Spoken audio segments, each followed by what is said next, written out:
Scotty McCoy. Cheers, brother. Thank you for having me. First of all, thank you for driving out here today on this beautiful Friday. I really appreciate it. How long did it take you to get here? Longer than it should have, but I'm happy to be here. Yeah, exactly. Well, thank you. We had a great fucking time. Fantastic. What did we do? We played 18 holes of golf. 18 holes of golf, which was a treat. Yeah. I had a fantastic time. When did you start playing golf? I started playing golf a long time ago. My dad got me into it, which was great. But I don't want to even say taking it seriously because I still don't take it seriously. But I started having more fun with it and I guess getting better, if that is even a true statement. I would agree. 2 years ago, 4 years ago. I guess in college I started liking it more, so trying to get better. Within the last 2 years, I've seen progress. No lessons? No lessons. I want to take lessons. I should take lessons. Shout out Nienhaus. Shout out Tyler. Shout out T-Dog. He's helped me out. He's a fucking good golfer, and he's helped me out. So I've learned from him. I've learned from a few folks, but yeah, I don't know, man. Fucking, it's fun. I enjoy going out on my own and playing a solo round and joining another, threesome or whoever's out on the golf course just as much as I enjoy playing with you guys. Yeah, it's just fun to get out there and fuck around. Do you find it? I find it therapeutic in a way. Yeah. Sure. Obviously, we have our own jobs and life and outside, whatever, everyday stresses. But a lot of people talk about, oh, golf is boring if you watch it on TV or whatever. But if you play it, I mean, it could be any hobby, but golf, me specifically, and you too. Do you find it? That's a therapeutic ass fucking thing to do. Yeah. Yeah, for sure. I mean, Steph, my girlfriend, fucking hates when I watch golf. Yeah. But watching, playing, being around golf is all therapeutic for sure. Oh, to yeah. Me. Yeah, And you play by you go out there by yourself? I'll go out there by myself all the time. Whether it's chipping and putting at Santa Teresa 10 minutes down the street or booking around by myself an hour from me. I'd like to get out there and just play. And obviously I'd like to play with my buddies. Today was fucking great. Oh, yeah. Beautiful. And I play with Tyler and Salem and all the boys back at home as much as I can. But if they're not around or if they can't make it, fucking, if I have some time, I'll go play. Is it getting to your job, but is it important for you to wind down and like take the work life out of the picture when you can? Golf is kind of part of that for sure. That's what I was going to lead into. But like just in general, like in general, 100%. Did you ever? I mean, because you have a job. I'm a project engineer. Project engineer. Trying to work my way up to project manager. So you have a decent amount of responsibility. Yeah. As a 25-year-old. Yeah. Is it hard to, like, the stress, I guess, involved with, because that's a lot of responsibility for a relatively young person. Do you ever bring it home with you, or is it easy for you to, like, all right, I'm off work now. I have all these responsibilities, but right now I'm off. I don't need to trip about it. No, it's not easy. That's what I thought. Me to do that. That's what I thought. And Steph hates it.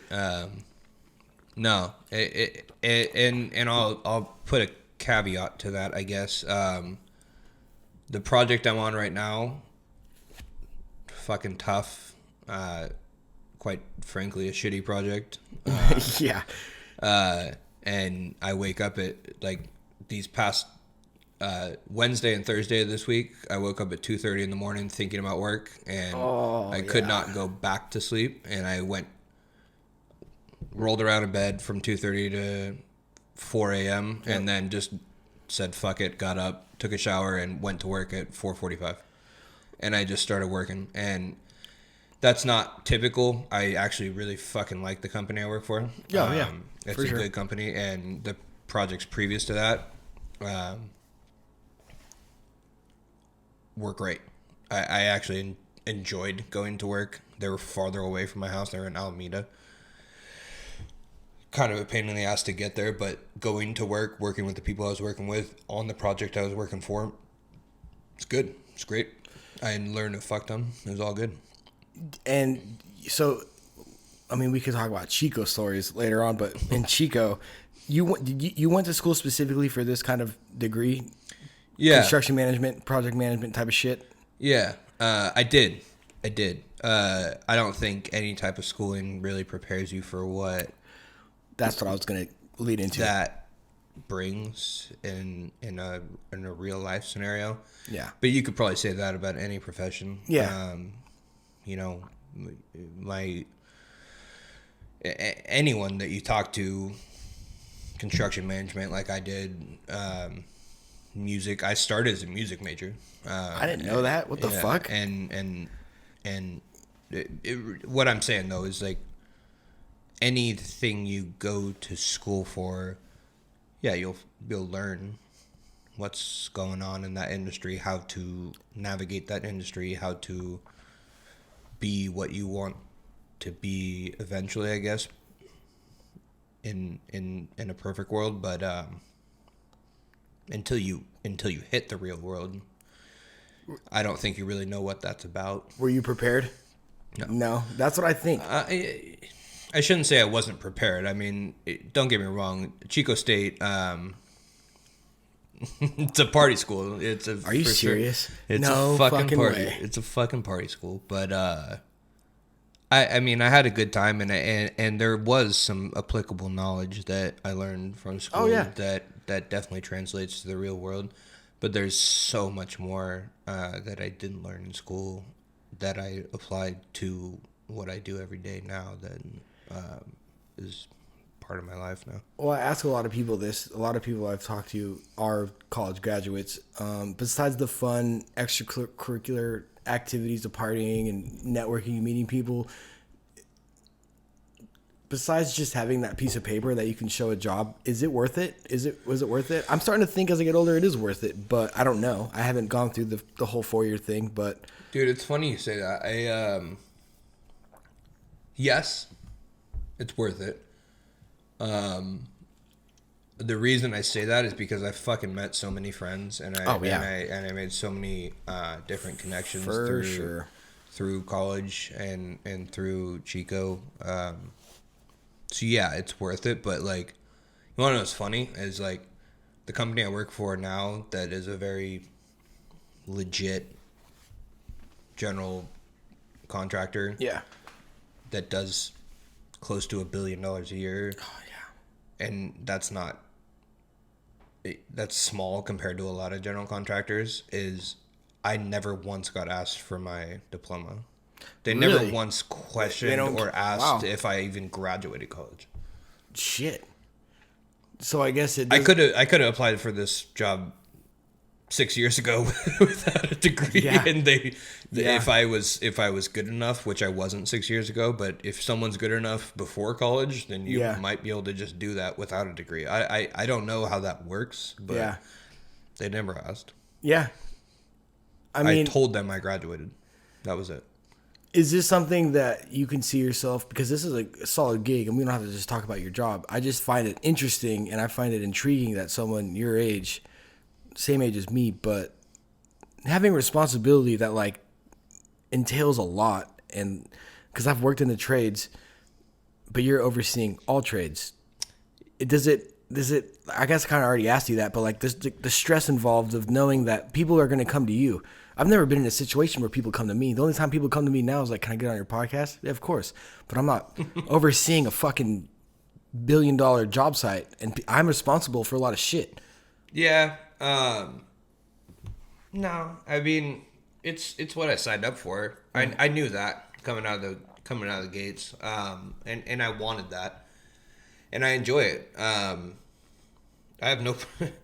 I enjoy working with people who want to work with you just as much as I enjoy telling people to fuck off who don't want to work with me.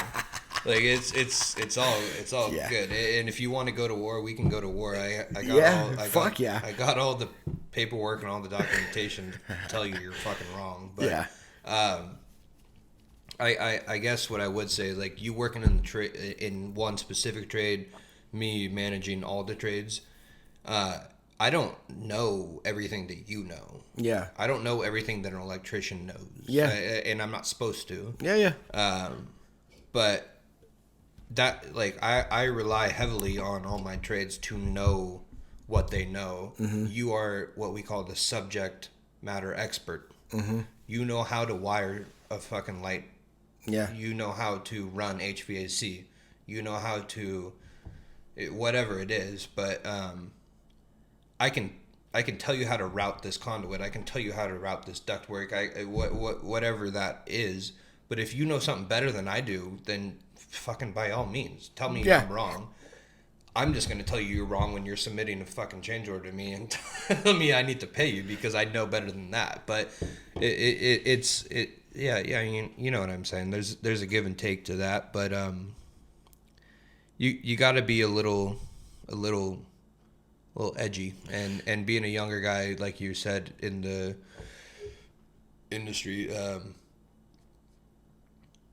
you got to be willing to push back a little bit on guys that are a little bit older than you. Because I was gonna ask, because I've known you forever, but you're one of the nicest people I've ever met. But in a situation like this, I guess I'll end it on this. But, like, is it hard for you, like, when you're saying to tell people to fuck off?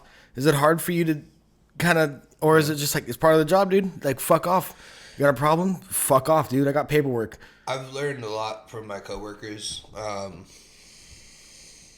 Yeah, it is. To answer your question, yeah, it is. A little difficult. Yeah, would like to think of myself as a pretty nice guy. Yeah, I will say that. I would say you're a nice person. But this industry has kind of taught me, and I try and leave it at work as much as I can. I don't try and translate that to my outside of work life, but yeah, man. I mean, do you see? You got to tell people to fuck off sometimes, and I've kind of learned that within the last couple of years since I got out of school and started working full time. But it happens more often than you would think. In the trades, are you dealing with a lot of kind of like roughneck, kind of rough around the edges kind of people? Obviously, dudes, kind of, not somebody you'd see in an office type shit. And can that rub off on you in a certain way, or kind of the energy? Because I'm big on energy and how the people that you're around, it kind of rubs off. Are the people in the trades more rough around their edges? Yeah, intense people. People in the trades are a little more rough around the edges, but just like I am a general contractor, we're in the trailer on the job site. We're still on the job site, but we're in the trailer more often than we are, out in the field actually getting the work done. Yeah. And we're managing all that work. But just like we are in the trailer more often, our electricians have 50 guys out in the field that are actually doing the work, but then they also have 10 guys in their trailer that are managing their work. And that's essentially exactly what we're doing, but we're doing it on a more global scale, and they're doing it just for their trade. Yep. And those are the guys that I'm telling to fuck off.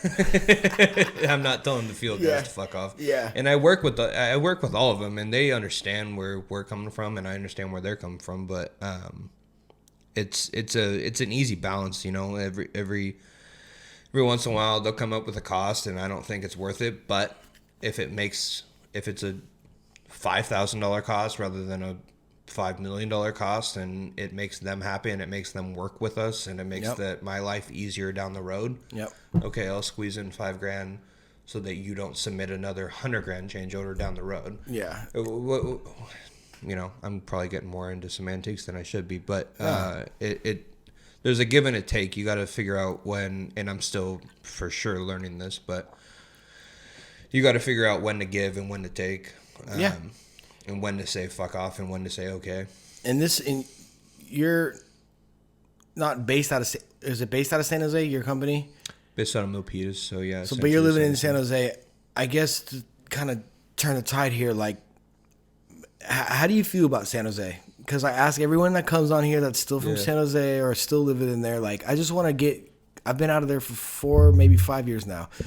Like, what are your thoughts on it? Do you want to move out? Are the pricing out there, the cost of living out there, the housing market? It scares the fuck out of me to even think about it. I don't even live there. I don't have to worry about it. What are your thoughts on still living out there? Not that's still living out there, but it's the pricing, everything. The pricing's fucking crazy. Yeah, that's the main part. I mean, that kind of is what it is, and no one has a say in that. Yeah. It's wild. It's expensive. I will say that the pay for jobs out there goes up I shouldn't say out there, but as you move into more expensive areas, the pay increases as well. Oh yeah. Which, it's as it should. But yeah, I've as you know, I'm born and raised in San Jose. So are you. Yep. And I do like San Jose. I love San Jose. I have a lot of my friends there, and I mean, it's your hometown. It's enjoyable. Steph and I have talked multiple times about moving around, but I also want to make sure that like we have some sort of reason / foundation to make sure that where we move actually makes sense. Yeah. We've talked about as far as Hawaii as moving, even just for fun. Move out to Hawaii for a year or two before we get married and have kids, and that'd be fucking great. I'd love to do that. But does it make sense? I haven't fully thought that far yet. We've looked at places. We've looked at places in Gilroy. We've looked at places in Sacramento. We've looked at places in Hawaii. All over the place. But what makes the most sense? I don't know. And another thing, I think I mentioned this to you earlier, but I'm pretty close to getting a promotion and moving up to senior and in my company, and it would make much more sense for me to at least wait for that, so that if we do move, I can at least demand that I'm a senior PE. Yeah. Rather than trying to ask for a senior PE while I'm a PE. You know what I mean? You want to make the move at the company that you're at with now before you jump ship and ask for a higher position. You have to be prepared. I mean, you don't want to make no spontaneous ass fucking move and then say, oh fuck. You might have some savings or whatever, but you move and like kind of like make a move without a job line, whatever. I mean, you just got to be. I mean, it's good that you say that because I feel like a lot of people don't really think of the how do I say this, the practical moves that you need to make. It's kind of like let's just get out of here. Every move you make is very fucking important. Whether it's how many fucking dollar bills you plan on spending at the grocery store, especially with this inflation shit going on. You have to be very precise and tactical with every move you make. But that's exactly it. Like, does Hawaii make sense? It sounds cool on paper. Fucking great. It sounds fucking awesome. I can go work 8 to 10 hours a day and then go chill on the beach. Yeah, it fucking sounds great. I would love it. But does that make sense? I don't know.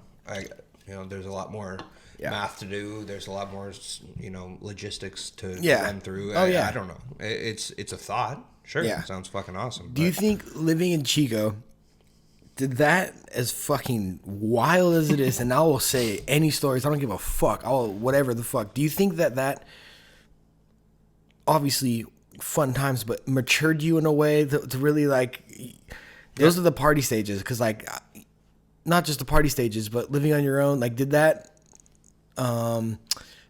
maybe not prepare you for adult life, but really like kind of put some pep in your step, like especially when you move out of there, like holy shit, dude, for sure. And it kind of does two things at once, I guess. One, it for me at least, I guess it helped me realize that like, okay, I don't need to fucking party 6 days a week. You're projectile vomiting. I'm pissing on people's couches. right. We both went through it together, man. You know what I did, and I know what you did. We found your dog in a Walgreens fucking parking lot. Exactly. You know. So like it helps with, for me at least. You know, we did it. You survived. You came out alive. Had a fucking blast. I wouldn't trade it for the world. I came out with a degree, and it was fucking awesome. At the same time,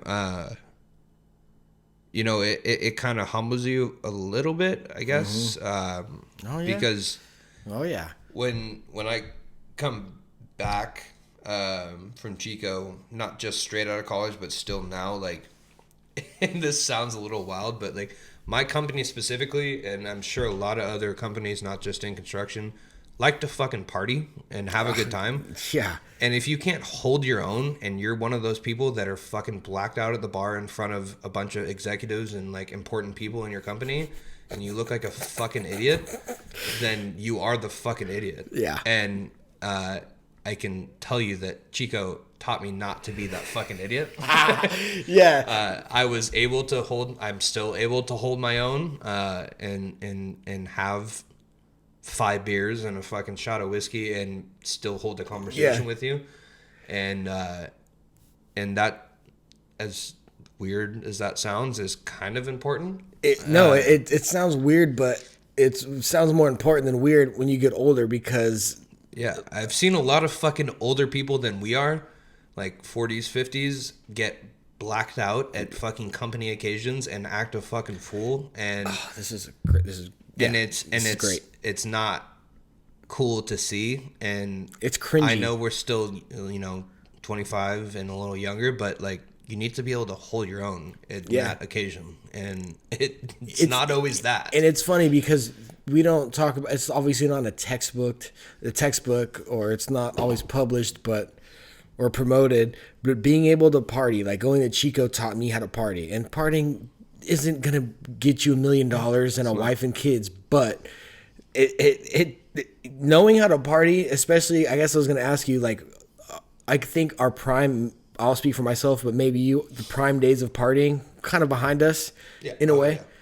But it does feel kind of good knowing that, like, you've kind of put in work, been there, done that. So when there is situations, maybe 20 years from now, when there's a company meeting, you don't have to worry about looking like the fucking idiot, dancing around on the fucking meeting tables in the conference rooms. And I've seen that. That's what I'm saying. It's wild. Sure, yeah, I mean, I've seen people, I'm just like, damn, you just had 2 White Claws and you're fucking throwing up on yourself. Jesus Christ. What the fuck's going on? Yeah. Shit like that. So, in Chico, I think it's a dangerous place. I think that it can take souls with it. And I watch out for those fucking train tracks. But I think that it's funny you say that, because you don't want to look like that person. You don't want to be that person that's all fucking, like I said, partying isn't going to bring you greatness, but it's good to know how to party, excess and moderation, and know how to hold your own. Exactly. But I mean, it is like as cut and dry, black and white is like, if you're fucking drunk, like I'm being serious. No, if you're fucking drunk and you're around important people, you need to figure out how to hold your own. Yeah. And like, not look like a fucking idiot. Yeah. And I've been there before, and I'm sure there's other people that have been there before too. And like, I as an example, I guess I went to a Giants game earlier, actually end of last year, with my company. We sat in a fucking box up in shit, I still want to call it Pac Bell. It's not Pac Bell. Oh, you're a fucking real one for that. Jesus Christ. I don't even know what it is. Oracle now? It's Oracle something now, right? Is it Oracle? Yeah, it's Oracle something like now. That. And that's not me not liking the Giants. Oh, yeah, no. We love the Giants. Live and breathe Giants. Oh, but, all day. Yeah, I mean, I went to a game, and we were sitting up in the suites, and I was with a couple other. I was the youngest there. By far the least experienced out of the people that were there with my company, and we were with experienced as in work experience. Work experience. Okay. I was a project engineer with a bunch of executives, who are 4 or 5 steps ahead of me. Yeah. And we were with a client, and we ended up winning that job. The reason we went is so they could feel us out a little bit and see if they wanted to give us the job. And I was fucking drunk in like the 4th inning. The 4th inning. Yeah, it was fucked up. Oh my god. Took like 3 shots with one of the owners and was drinking beer and was able to, at least as far as I'm concerned, hang. You can hang. Hold my own. Yeah. And I think there's other people out there that might not be able to hang. No, most of them probably can't. But that's not me trying to tip my own hat, but I'm just saying, like, I definitely think Chico had an influence on that. Like, I can fucking, put down, some drinks and still hold a conversation, and not a dumb conversation, a somewhat intelligent conversation.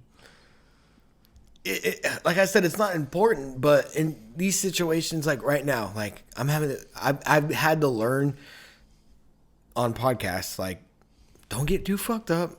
I'm not gonna have motherfuckers drive out here 2.5 hours. As much as we know each other and we're homies, we can go golf. I'm not gonna get blacked out. But I will say, I'm just gonna say right now that, like, drinking, I love how it. I guess I'm gonna sound like alcoholic. It just brings out like different energy, I guess. That's just like so fucking fun, and it just. But it's like, I guess after Chico, do you feel like? Because when I hit 25 was the age where I was like, I don't need to party I don't need to party every day, not every weekend. Like it's an excess. No, you're good. Sorry, it's an excess and moderation kind of thing. Like, do you feel like when you got older, I guess this age where we're not like those party animals anymore, but it is what it is. It's just like once in a while, I can do it. I don't need to do it. I can do it. I still drink. Yeah, I'm drinking right now. I still party. And right now I like this. I consider I'm actually serious though. Like, what I used to consider partying was fucking going and getting blacked out at a party or at a bar or whatever. Yeah. And this now is partying to me. You know what I mean? Like, I have a good time doing this. But I also enjoy. I shouldn't say enjoy, but we enjoy. Fucking 14-hour day work, and it have a fucking shitty day and whatever happens, and I come home and I take a shot of whiskey and I have a beer and I sit on the couch and I kiss my girlfriend and I lay next to my dog, and that's like just as, I don't want to say enjoyable, but like it's a fucking weight off my shoulders, and I like to chill and just hang out, and that's good too. Do those 14-hour days, like, do you ever, I mean, I don't want to go dark just to like bring up my darkness, but like 14-hour days, I've been there, 12, 14-hour days. Do you ever like question, like, maybe not your sanity, but like, what am I doing this? Exactly. Yeah. What am I doing here? What am I doing? Yeah, no, for sure. I do. Not to make you fucking No. overthink. I do, for sure. I've talked to plenty of higher up people in my company that have assured me that promotions are on the way. Better things are coming. All of that, and I wouldn't still be with this company or even doing what I am doing now if I didn't believe that. I've gotten, a couple nice raises. I've seen progress, and I'm in a project right now where it's supposed to end. This project is supposed to end right when the next promotion period is coming up, and I've been told that that's my next step. And does that keep you motivated? That's the only. I was gonna say, I don't want to say like, yeah, dude, I love my job and blah blah blah, but like, does that keep you motivated? I do like there's a difference between, and this is probably construction specific, but I do like my job. Yeah. As a job. Mm-hmm. The project I'm working on sucks. So it's not the job, it's the specific The company is great. Yeah. The role that I'm playing in the company is great. The project that I'm working on is fucking tough right now. And when I get through this project later this year, it happens to be right when promotions happen, and I've talked to higher up people in the company and expressed my frustrations. And So you actually, because not everyone has the guts and the nuts to do that shit. They don't bother you. You got to do what you got to do. It's your money. It's your life. There's other companies that'll hire you. Yeah.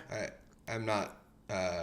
So are you the type of you can go to your higher ups and let them know like, yo, bro, like, what the fuck? We're cool. We're all cool. Yeah, no, not like you're beefing with them. I've gone to concerts with executives from my company. Right. Like they make a lot of fucking money and they do well for themselves, but like, that's more of a reason for me to say, hey, motherfucker, I'm doing more work than I should be. In fact, I'm doing work for someone that's getting paid double what I'm getting paid. So why am I not getting paid that? Yeah. And they've expressed that will come, and it should come at the end of this project within the next 6 months. So I'm probably getting deeper than I need to, but this is where we get deep. I'm just saying. Are you happy with the because I respect the fuck out of this career that you chose, and I respect people that grind and people that are in their mid-20s. It doesn't matter the age, but that are put a lot of responsibilities on their shoulders. It's impressive to me because I love that though. The pressure and the responsibility of I like the pressure, I like the responsibility, but I also kind of like and this is gonna sound fucked up, but I kind of like the power a little bit. No, that's cool. I bet I would too. Like I'm in my role right now able to tell people that are 10, 20 years older than me that they're fucking wrong. And I know that they're wrong, and I can tell them they're wrong based on data or facts that I have in front of me. And that's not like, I'm not trying to say that's like some type of power trip that I have, but like,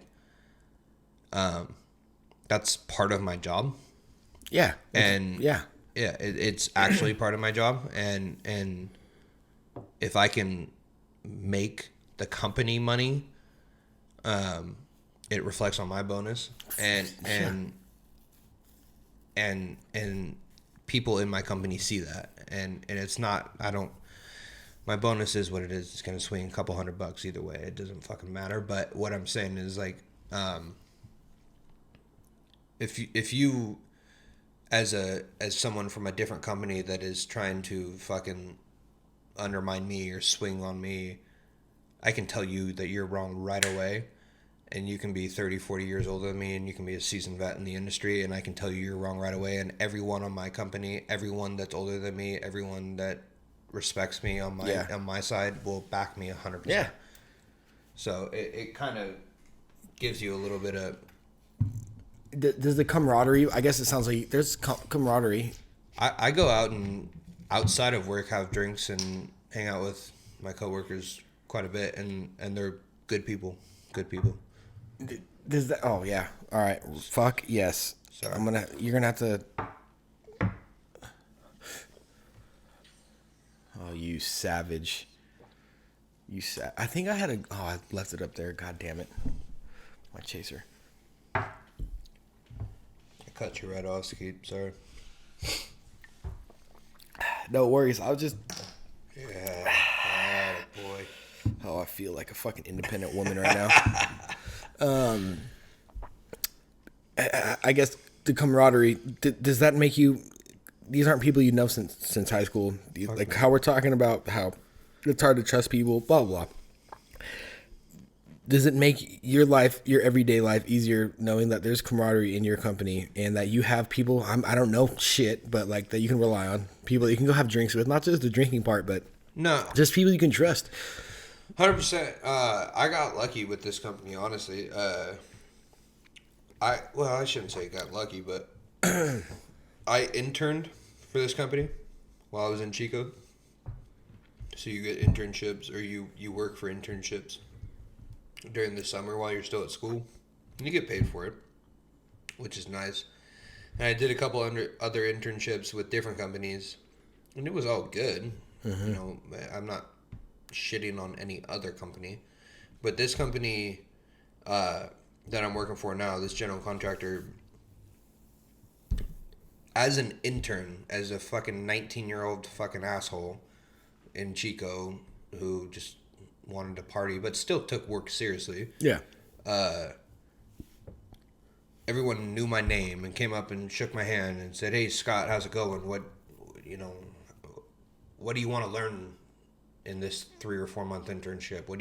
How can we help you out?" Well, they are invested in your learning just as much as you are invested in the company that you want to learn with. And that fucking changed my perspective on a lot of shit. I took a pay cut to work with this company. I had other offers that I could have made a lot more money with than the company I'm working for now, and it's because I liked the people I worked with, the company that I wanted to work for. That's and important.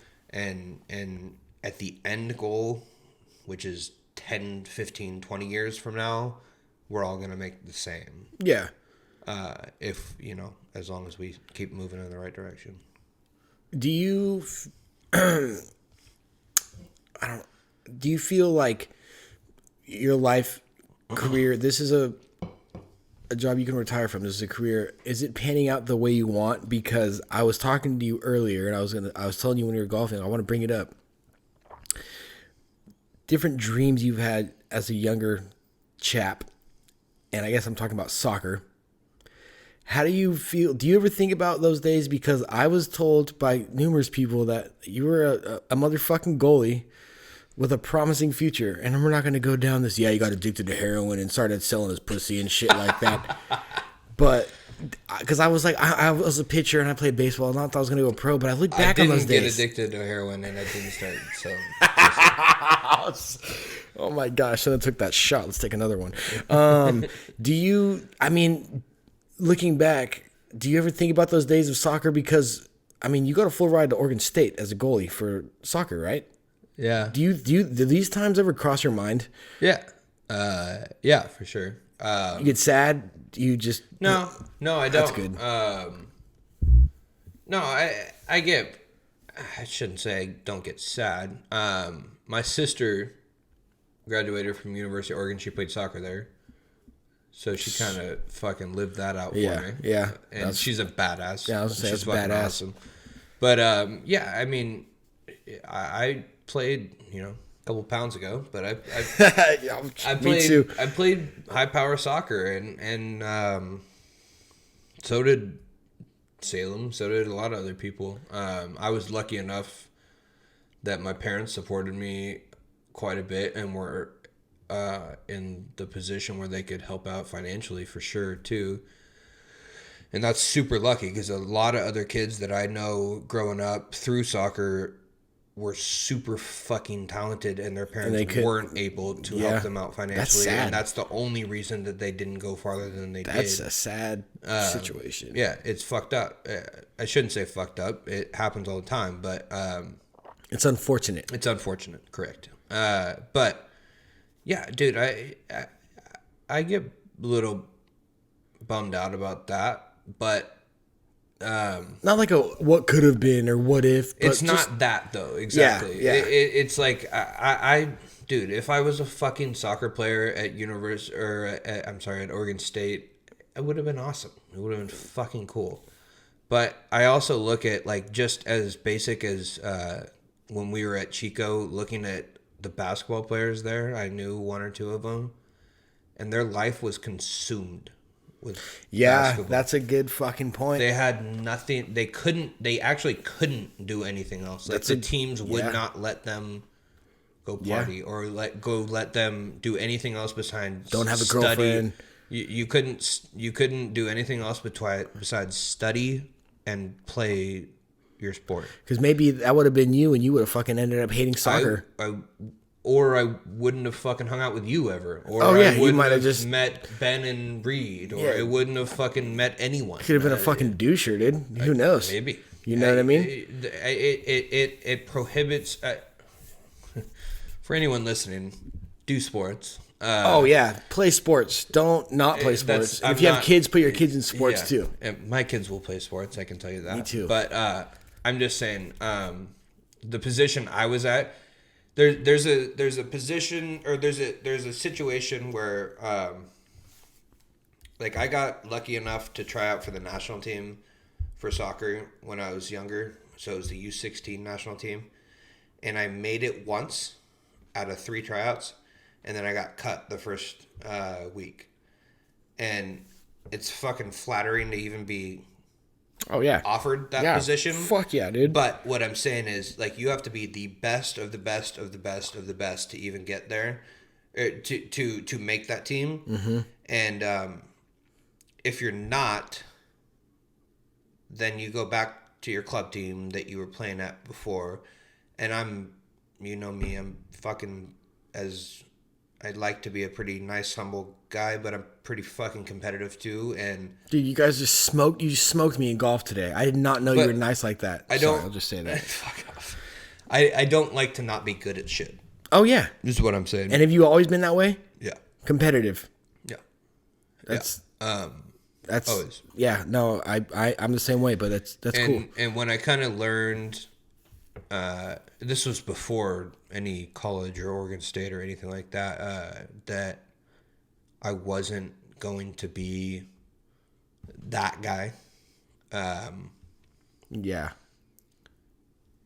It's still fun to play, but I either wanted to kind of be that guy or not do that at all. So You know what I mean?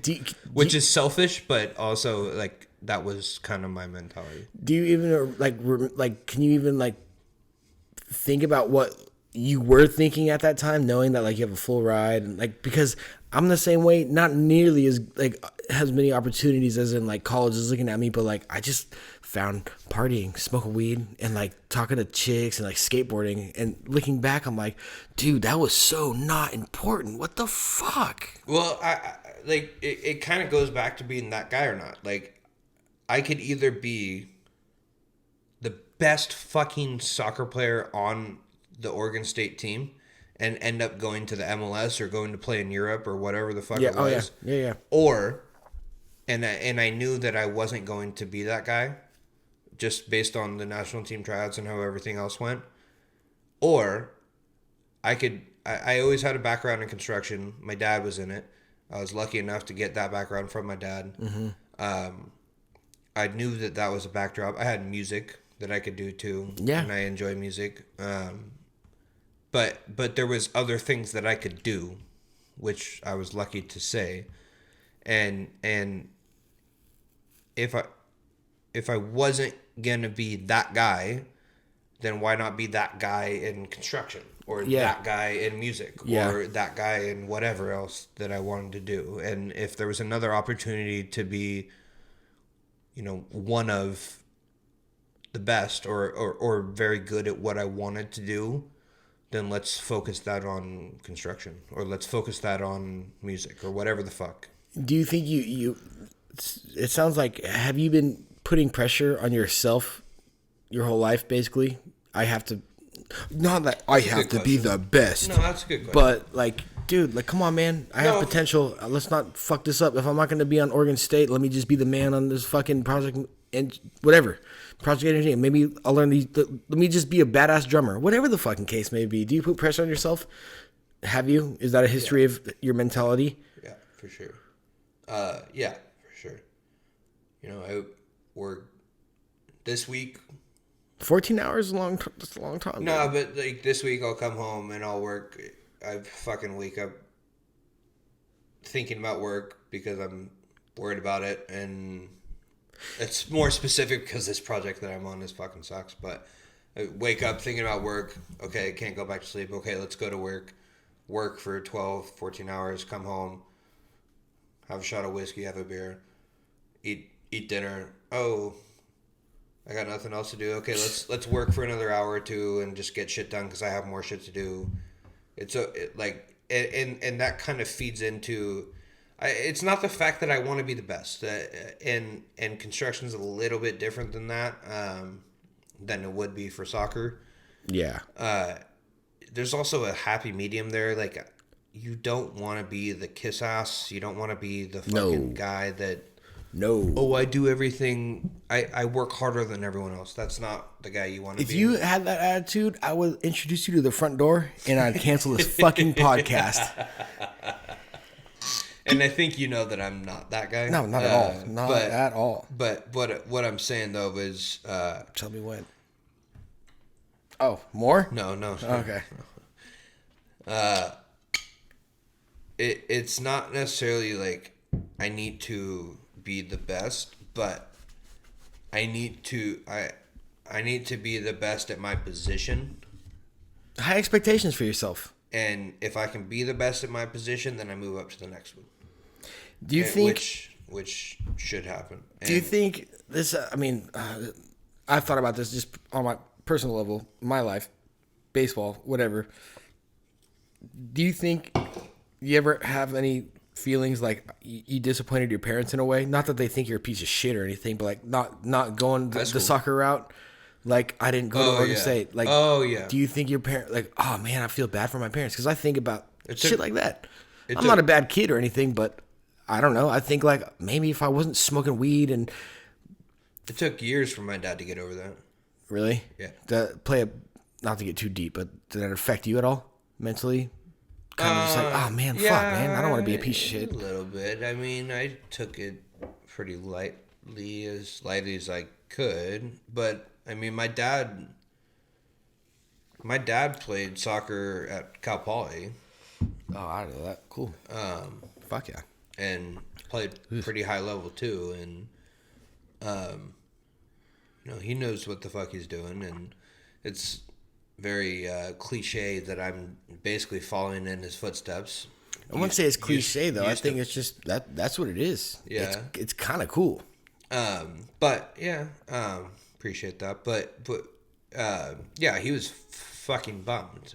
I'm sure we'll get into this later in the podcast, but like when we were in high school and I started fucking off and getting away from soccer a little bit and smoking weed and doing all that other shit, like he was fucking pissed and bummed, and the reason for that was because he wanted me to go play soccer and wanted me to do what he wanted to do, and there's a little something behind that for me that the rebellious, like I don't want to do what you want to do type of thing. Yeah, I mean, but that's normal.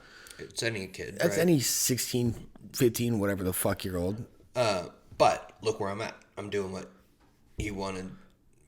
I shouldn't say I'm doing what he wanted me to do. I'm being serious, like doing what I want to do. Just so. And you can say that confidently, like you're doing. I love my job. That's I amazing. actually love my job. Like I said, the project I'm on. It sucks. Sucks. But your job, your title, I have, company. Love it. You think it's kind of gnarly too, like the majority of not just Americans, but I guess I'll just say Americans really fucking hate our jobs. Yeah, so when I hear someone like you say, I'm lucky to say that I actually like. Yeah, no, and it's not even about the money. It just it's just like wow, like because a lot of American people, I don't know what the fucking percentage is, but I know it's over half are, especially after the whole whatever, I think it was around COVID, unsatisfied with their job. Yeah. And to me, it's like I'm in the same boat. I have a job that can potentially turn into a career. I mean, trade shit. Do you like? If your job that you're doing right now turns into a career, would you be happy? No, I'd probably want to kill myself. Not really, but I like what I'm doing right now. Explain. What I'm doing right now, talking to you. This is all home. I don't have no studio. This would be number one. So, I'm setting this up. All the computer, whatever. It's nothing special, but like this is shit that I'm always down to figure out how to edit, set up the microphones, schedule Scott to come through. Let's fucking. You don't gotta schedule me, bro. No, I know you're whatever. You're fucking welcome, whatever the fuck you want. But this is the type of industry I want to get into, even if it's homegrown or because I'm planning on going. I want to transfer to a UC sooner than later, in communications. Or journalism. So this is the shit I want to do. If my job... Go ahead. Sorry. I'm turning it into the... Oh, no. Go ahead. Trust me. It makes my job easier, dude. So I have no questions for you anymore. So you said you wanted to transfer into... Yeah. UC or doesn't school? Matter. Yes. To do this? Yes. because I told you earlier I listened to this podcast with your dad Yeah. on the way in. And he Yeah. broadcast journalism. Yeah. Oh, you did listen. Yeah. Fuck yeah, brother. Listen. I have a funny story, but that correlates, right? okay, this is fucking weird. Does it correlate? Yes, it does, and it's weird as fuck because we just got done talking about how your dad played soccer for Cal Poly. Didn't know that. You were playing soccer, had a fucking free ride to fucking Oregon State. Your dad's in the same industry as you. Yeah. And now you're in the same industry. That's what I'm saying. That's yeah. weird as fuck. I did not think about that until right now. Yeah, it correlates exactly. I can't say verbatim. He kind of like drifted away from it and had a great career. Yeah, but he still fucking did pretty fucking well. Oh yeah, no, he had a great Lockheed. career. But fuck yeah, Lockheed Martin. But that's weird you say that because yes, I guess maybe it's like a male thing, a dad passing the genes on and the motive whatever It's to the son. Definitely a dad thing. But yeah, Dad son thing. I shouldn't have said I want to kill myself if I I basically. know what you're getting at. It's just the job. It's a good job, and they're gonna offer me to go to school. I'm gonna go to school next month to take that shit to the next level, Holmes. Yeah, I'm gonna be doing that shit. But no, this is the shit that makes me the happiest, and I want to go to school for. And because like I like to talk, I like to fucking network, I like to fucking learn how to edit. Yeah. Not to talk about me. It's your podcast, No, show. it's But not. yes, I would rather do this, and I want to somehow make it work because this is what makes me happy. Because I've been learning this since I've moved out here, and I've been on my own and not having too many. I can't call you up every Friday night and be like, come through, Scott, because you're not here. You're 2 hours away. Having hobbies, whether it's this or golf, or maybe you like to sew, maybe you like to fucking play video games. I don't know. Having hobbies and passions are so important, and Hugely important. that's why I was like, when I was watching you play golf today, I was like, God damn, motherfucker. But the only reason that you told me, damn, Scott, you've gotten better at golf. And Well, I was the like, only- holy fuck, dude. Yeah, The you're only good. reason I've gotten better at golf is because it's become a hobby for me, and And- it's not only, but one of the few things that I have made time to do outside of work. And those things are, do you understand the older you get and the more responsibilities you gain through your job, how important it is to have those outside of work hobbies? Yes. Those are the things that keep you sane, dude. I feel more level-headed on a golf course than I do Oh, psh. at home sometimes. Bro. And I'm faded out there playing with you guys, and I still feel just kind of like zen, just like I'm not worried about fucking shit, relaxing. man. We're out getting vitamin D. We're playing golf, It's just relaxing. and it doesn't, like I said, it doesn't have to be golf. It could be anything. But like, do you agree with? I mean, you do agree with outside of work hobbies are detrimental to your, not just your physical health, but your mental health. Like, you need to be able to. I think more mental health than anything else. Oh yeah, number fucking one, dude. Whether that hobby is physical or not, it's mostly involved with your mental health. How much is music? Because you are, I mean, this can be a podcast of its own. The amount of fucking music knowledge that you fucking have, but not only that, playing it, but also listening to it. How much is music, I guess, played a part in your life? That's such a general fucking question, but So let me say this, I guess, and I didn't even tell you this earlier. get a little closer. Sorry. No, you're Music's huge for me. Numero uno for me. Yeah. It's probably number one for me too. Number two at most. With that being said, though, I took music so seriously for a long time. Playing it with the drums and listening, and it's still fucking pretty much. It's still number one for me. Even just listening to it. But what I'm saying is listening to it. I don't listen to music in the car anymore. I listen to podcasts. This is where I don't where it's know going. why though, and I don't really have a good justification for that. I'll tell you why. Yeah, and I want to hear your thoughts. I want to let me finish Yeah, this no. real quick. But, Go ahead.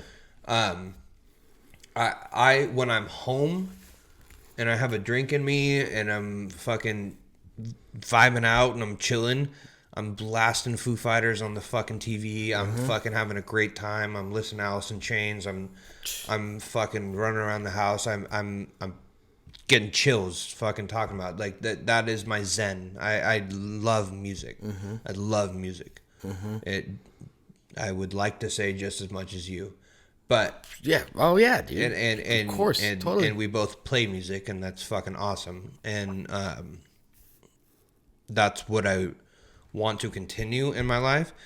But there's also this like, I used to just blast Slipknot fucking aggressively at fucking 5:30 a.m. on my way to work, and I'm not that anymore. I don't know why. I guess I've calmed down a little bit.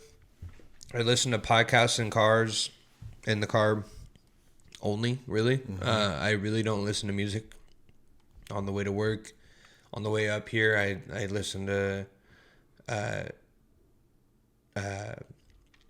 Andrew Santino and what, dude? You got all the bangers. Hell yeah. You know what I'm saying? You got like all the yeah. I listen to podcasts on the way up, and I think it's just something different to listen to. Like I know all the songs that I want to listen to, and I know what I like to hear. And if there's something different, whether it's talking or whether it's music, if there's something different that I can hear, then that's nice. Okay, so does that make sense? No, you've just there's like 5 different things I want to say that I 100% agree with everything you just said. But just a little quick question regarding that. When you listen to music, is it like do you have the playlist that like are the same fucking playlists that you already know and you had for years? Once in a while you'll have a new song to add into it. Yes. But I add to the existing playlist that are like, oh, weird. Foo Fighters came out with a new album, and I like 2 out of the 6 songs or 16 songs that they came out with. I'll add that to that playlist. Yes, that. Yes, because when you're talking about podcasts, I'm the same way. I didn't really start diving deep into like just podcasting or even audiobooks since like the last 2 years. Do you have an extra one of those on you? Okay. It's PJ. The last 2 years, I've been listening to podcasts.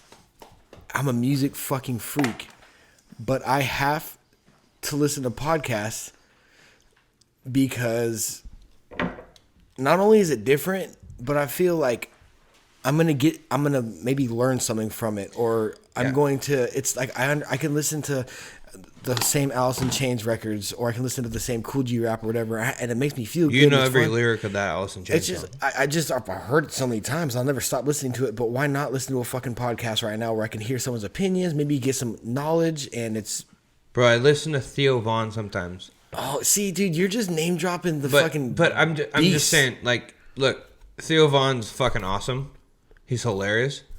But am I going to learn anything from Theo Von? No, not at all. Maybe. You're not going to learn anything from Theo Von. Not at all. He's fucking awesome. Yeah. I love Theo Von. Yeah. But am I gonna gain a ton of knowledge from Theo Von? You will gain But what I will...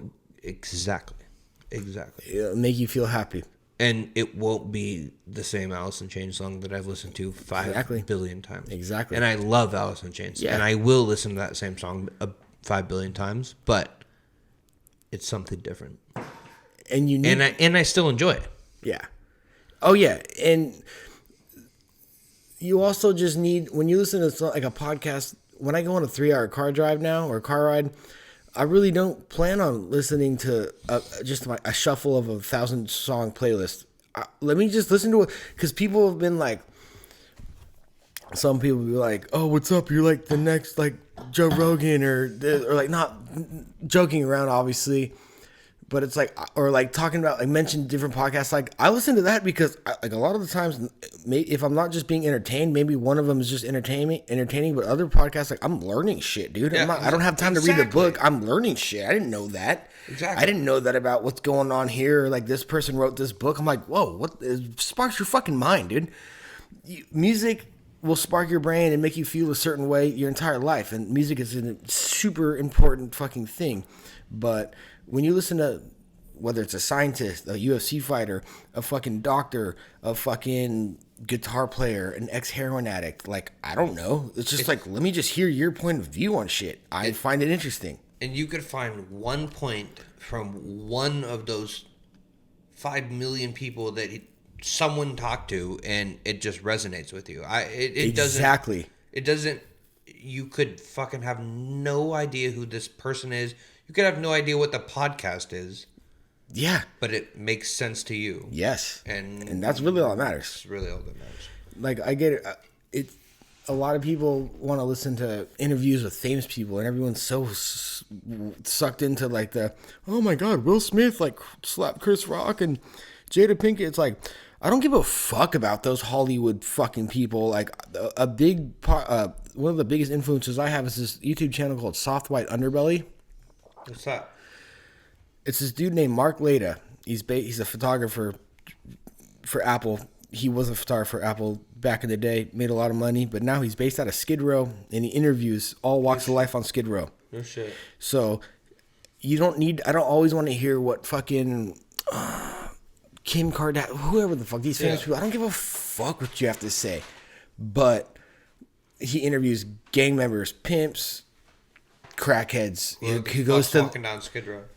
And it's like, do you want to invest your entire consumerism into like listening to like those? Wild. No, but it's like, holy shit, like I'm getting perspectives from all over the fucking spectrum. That's the best part about like the internet now, is how everyone's doing their own, they have their own outlets, I guess.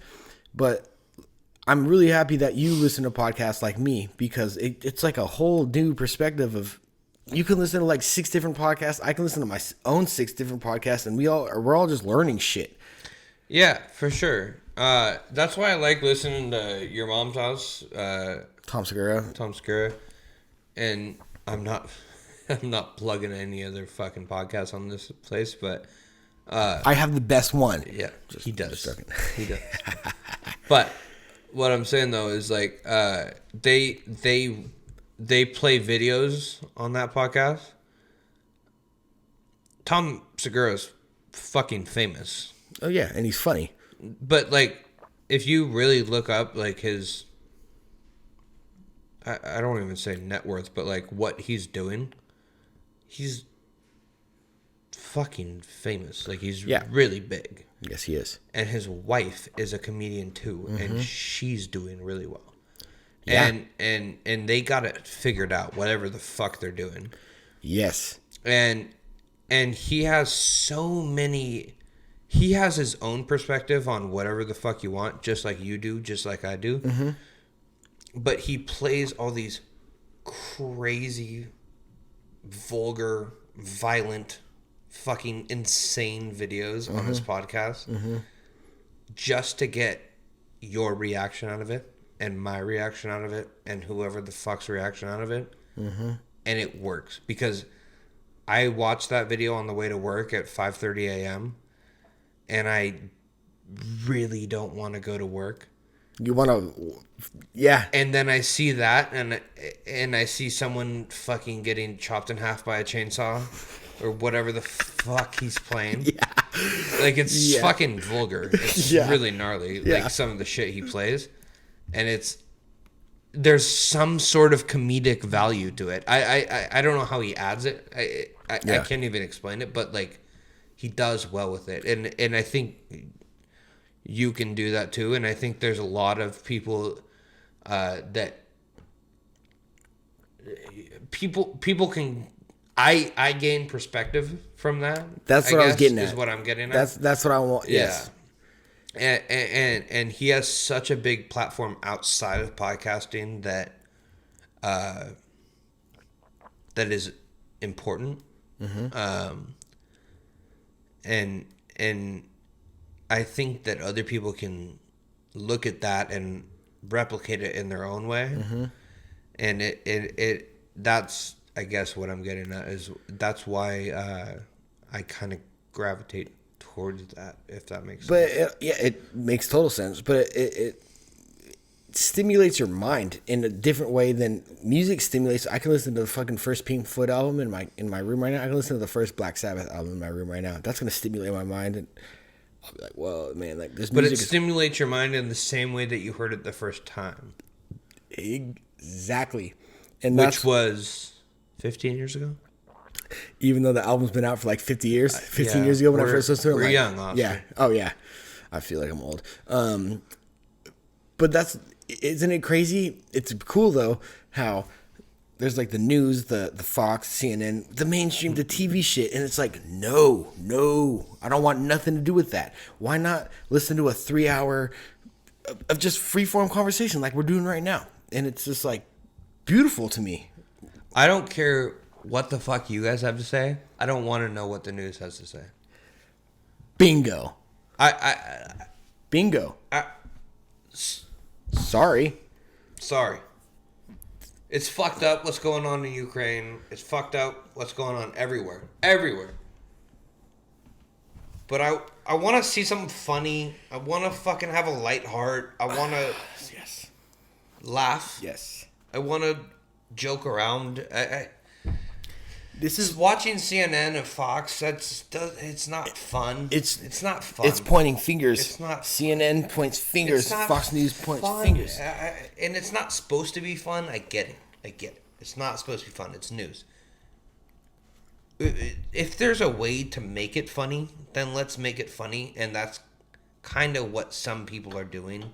And I think Segura has a channel there. Perfect example. And that's why.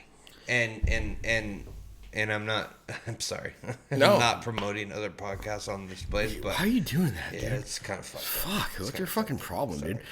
But you know what I'm getting at is like Yes. there's a comedic outlet to almost everything, and if you can find a comedic outlet to something very serious, then you should do that. Well, two things I'm going to say to that. And, dude, I am 100% in agreement with you. It's like when my dad, you watched the podcast, and he was talking about broadcast journalism, and he always says this, like, everything you see in the news, 6 people shot. Yep.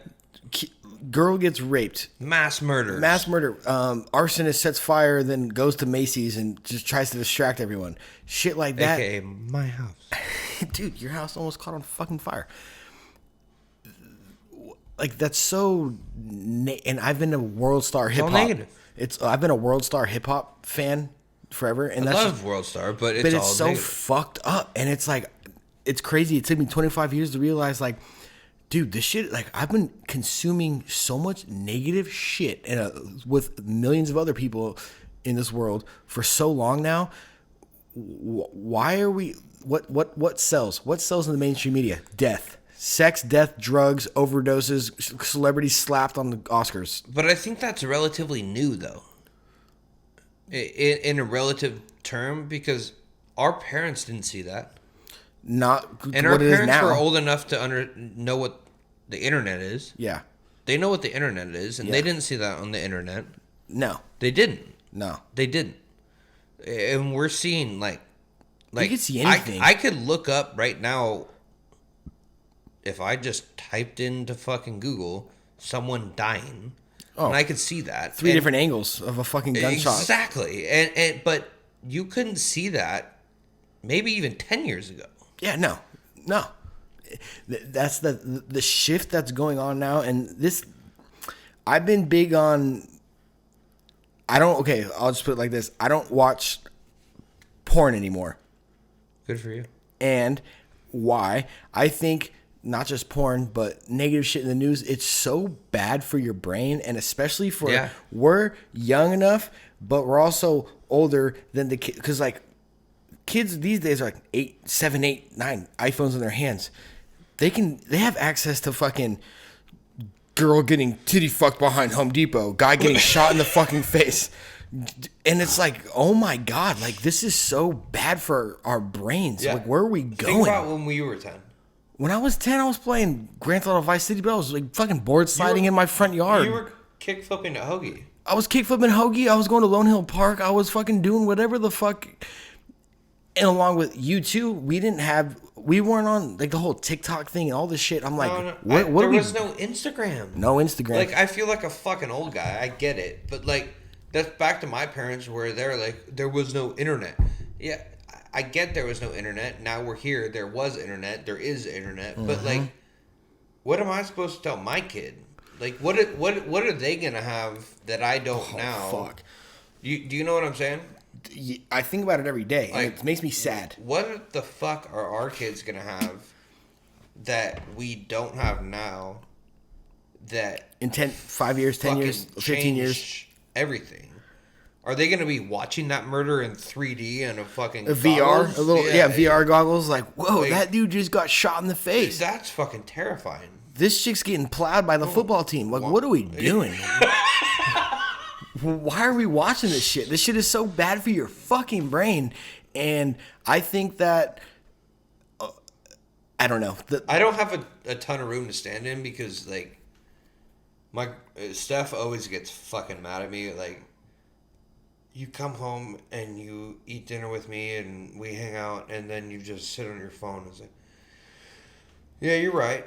I need to get better at that. But also, I don't have any time to look at my phone all day, and this is kind of my time to decompress. But that being said, like, I have no problem saying I don't want to say addicted, but like, Are you addicted to your phone? Because I am. I think I am. Not social media. I'm addicted to YouTube. I think I'm addicted to my phone, and social media is part of it for sure. Okay, sure. What are your thoughts? Because you don't, And it's flipping through Instagram on bullshit. for like, what? For nothing. What? Exactly. Nothing. There's no one I follow that's important enough for me to actually flip through. And you know it's funny is because you strike me because like I deleted my Instagram. This sounds lame, but I deleted my Instagram for 2 months. Only 2 months. Those 2 months, fuck, dude. You know how much shit I got done. I know. Getting PRs on the bench press, learning how to like run and not die. But I'll look at my fucking. I'll be in my room. 2 hours went by. I just like went through so many random YouTube videos, scrolled through Instagram for what? I could have just those last 2 hours. I'll never get back out of my life. Everything that I For saw, I follow friends, Yeah, I mean, of course. but I follow a couple other pages. You know, like music pages or Yeah. whatever the fuck, Yeah. sports pages.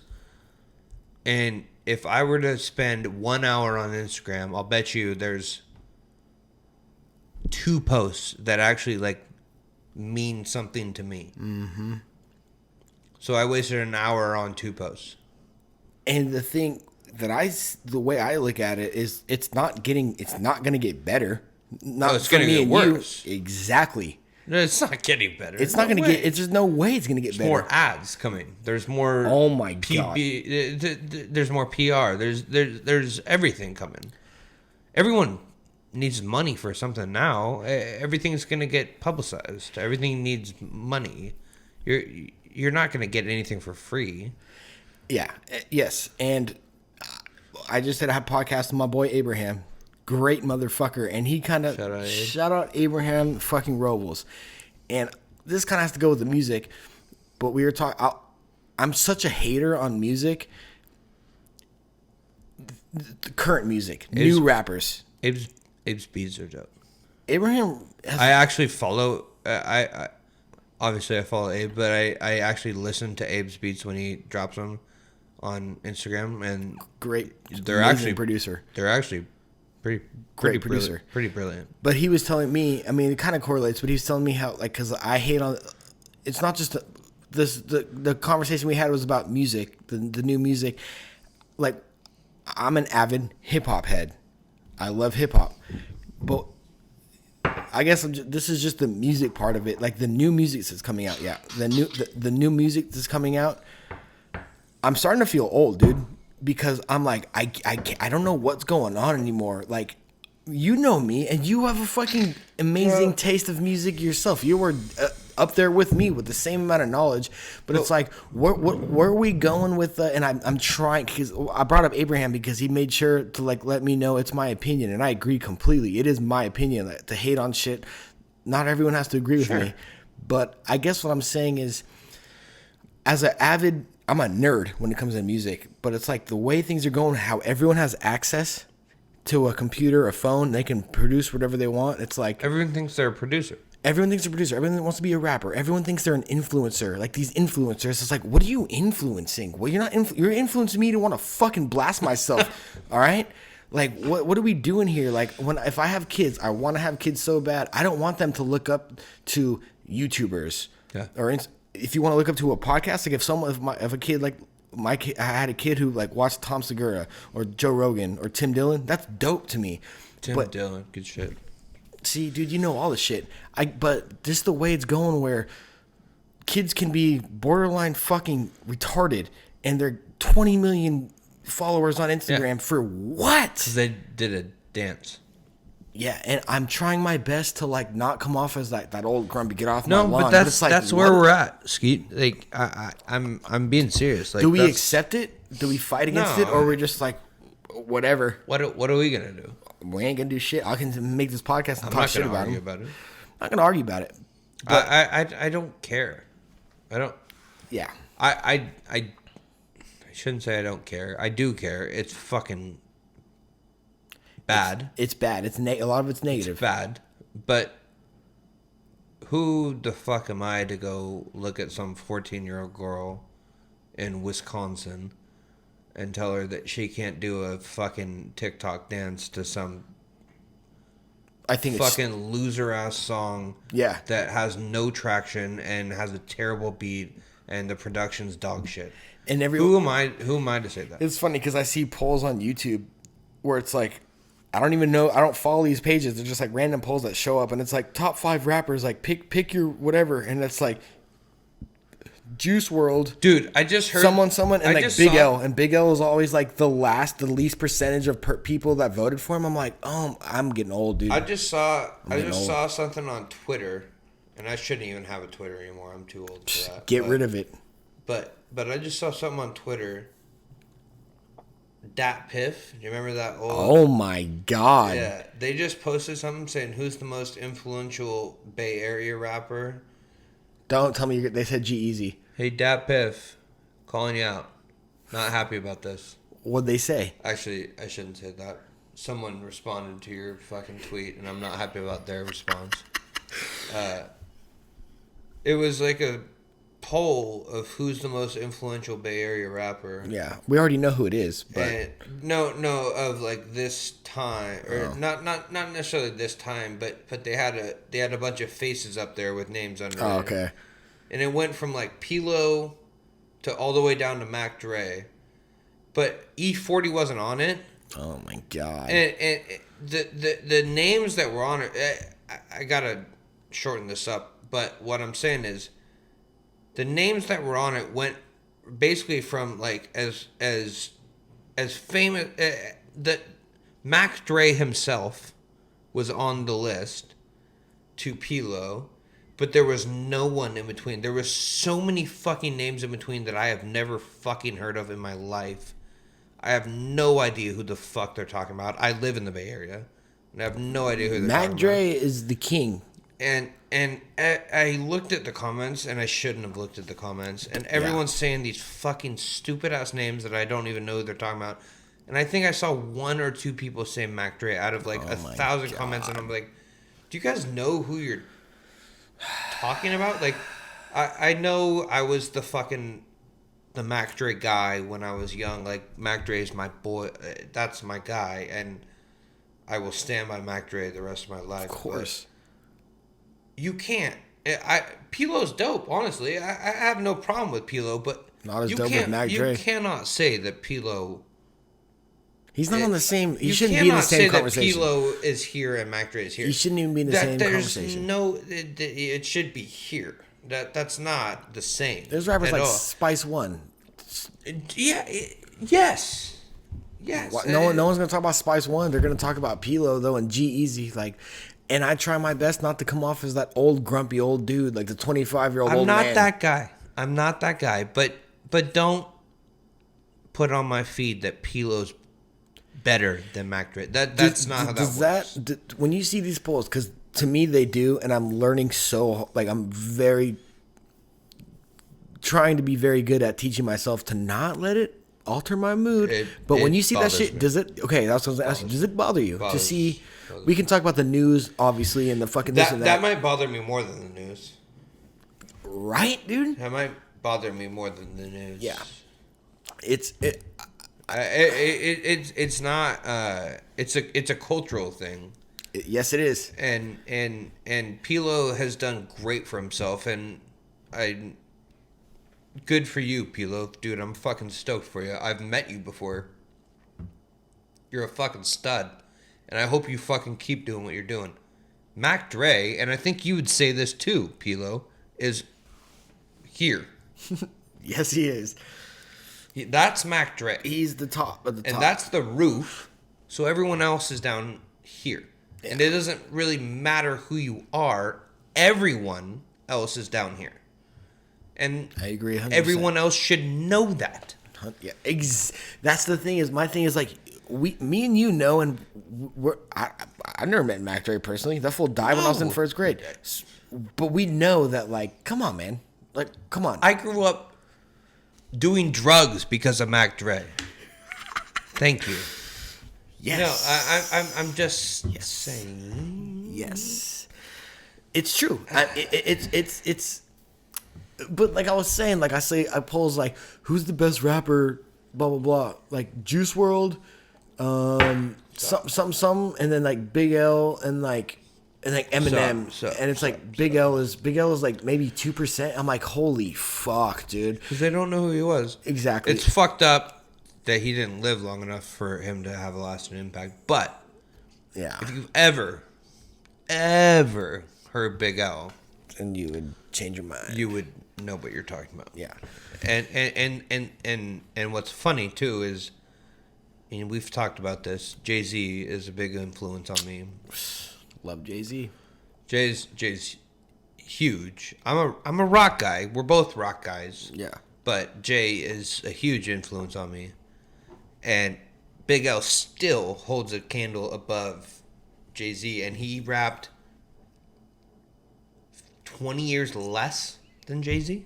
Oh yeah, he died in '99 when he was 24. He got shot in the face 9 times. He died when we were 3 years old. Yeah.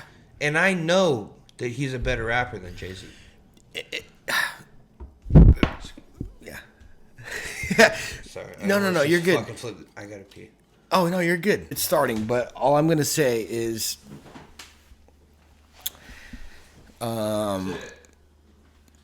it. Not just rap music. I'm going back up like what we were saying about CNN, Fox News.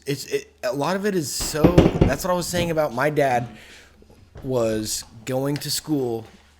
Can I ask you a question? Yeah. Oh, dude, ask away. Does your dad understand rap music? No, not at all. My dad doesn't not either. A lot of people don't, and I get. My dad grew up like Run DMC, and he doesn't. But no. But he doesn't even understand that. Like. Oh, okay. Yeah. No. No. Not at all. I couldn't explain to him. I mean, he's the smartest man I've ever met, but no, I couldn't tell him shit about rap, and he would not know what's going on. Same. My own raps. I mean, I don't even think if I could show him my own raps as his son, he would be like, Have you shown him? He won't. Have you? No, because I rap a lot about not my like drug use. Like I had a drug problem, but I rap about like none of my raps were like positive. Like you're a little more sadistic in your raps. Yes, I look at like, when I would rap the 2 albums I made were just a lot of I tried to let the dark energy out of me through music. You are far more. Well, actually, to be quite honest, and don't let this get to your head, but you are Big L, MF Doom. Like I'm gonna let that one go to my head. I'm cool. No, but I'm the way you rap, like the style rap. Yeah. The style you rap mimics that for sure. Yeah. No, for sure. I used to fucking get high as fuck in college and ask you to freestyle. Oh my god! I used to get juiced, bro. I used to get juiced. I remember freestyling downstairs in Chico in the Hickory Street house, and it was you and Nate Keen, and I was just like going for it. Yeah, no, it's fun. I like doing this way more. I like doing podcasts more. It's more interactive. Yeah. I like. Because when it comes down to rapping, it's all about you, and you spitting your bars and your lyrics, which is cool and all, but I like to have someone else with me conversing. You feel me? What do you think? Do you think that you'll ever...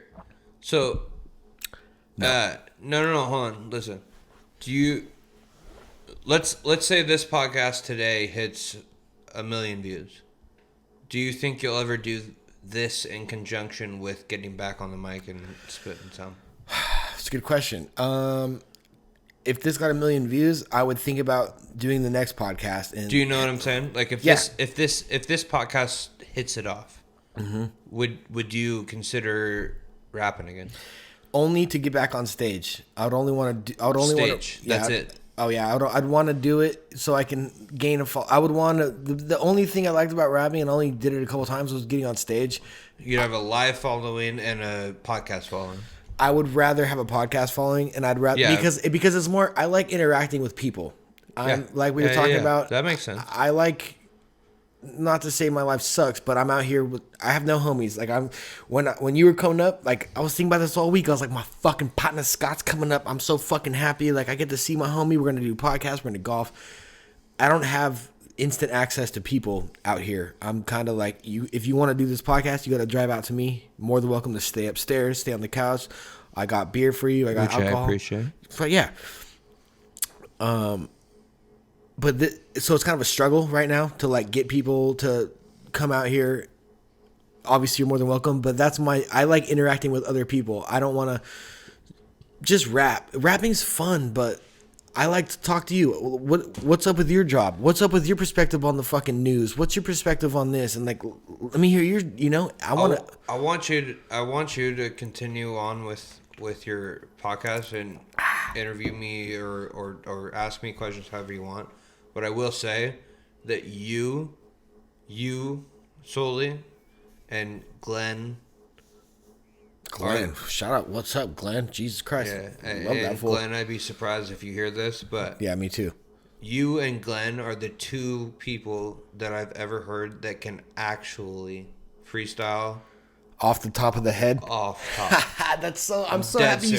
I'm dead serious. Okay, so... I'm actually dead serious. Okay, so you guys can... Like, I can give you a topic in mid-freestyle, and you can spit on it. Yeah. So that's one... And you and Glenn are the only two people I've ever heard that can actually... Yeah, no. Actually Glenn was cool. Glenn was fun to rap with, for sure. Glenn's pretty good. No, yeah. Because that's the thing is, like... Just like when Glenn, that's a good. You know who else was that dude? Doug in Chico. Remember that fool Doug? Doug was different. But he would freestyle. He Doug would freestyle. Was good. Doug was I'm not good, saying he was good. I don't think he was good. Doug was different. Doug was good. He was cool. He was different. Doug, you live in Boston now? I love you, bro. You're the fucking man. Oh. And you're actually doing... Last I heard, you're doing really well. So congratulations, and I hope you're doing well. That's so fucking funny. You beat the fuck out of that kid on Memorial Day weekend in Chico. So good for you. That's so funny. Good dude. Really like that dude. He's a great fucking guy. Fucking guy. Okay, you know what? I want to shout out. This is so random, but fucking, you know who was hella cool in Chico was Kaylee Batula. Kaylee's great. I've always loved Kaylee. Kaylee, Reed, all those fools were people in Chico were cool. That was just a weird, quick shout out. Kaylee, I will say I'll speak on that for 1 second. Kaylee, she'll never hear Kaylee Batula. She doesn't have to hear it. I don't care. But she's fucking great. Yeah, she's really a genuine person. Yeah. She's very nice. Yeah. Yeah. Fuck yeah. I was just thinking of certain people like that you might not know as well. Don't have to be best friends with them. Don't have to like follow them on social media. But they're just like, I was thinking about certain people that I've come across in my life. Anyone. It could be old coworkers from 7 years ago. There's certain people out there that are like really fucking dope. And there's a lot of people out there like shout out fucking Reed Carter. Reed's the fucking man. Reed, Elo's got it here. Reed's the man. But regarding what you said about like Glenn and I like freestyling off the dome, I was saying I'm trying my best to not be negative towards like the new shit. Don't want to be the old dude.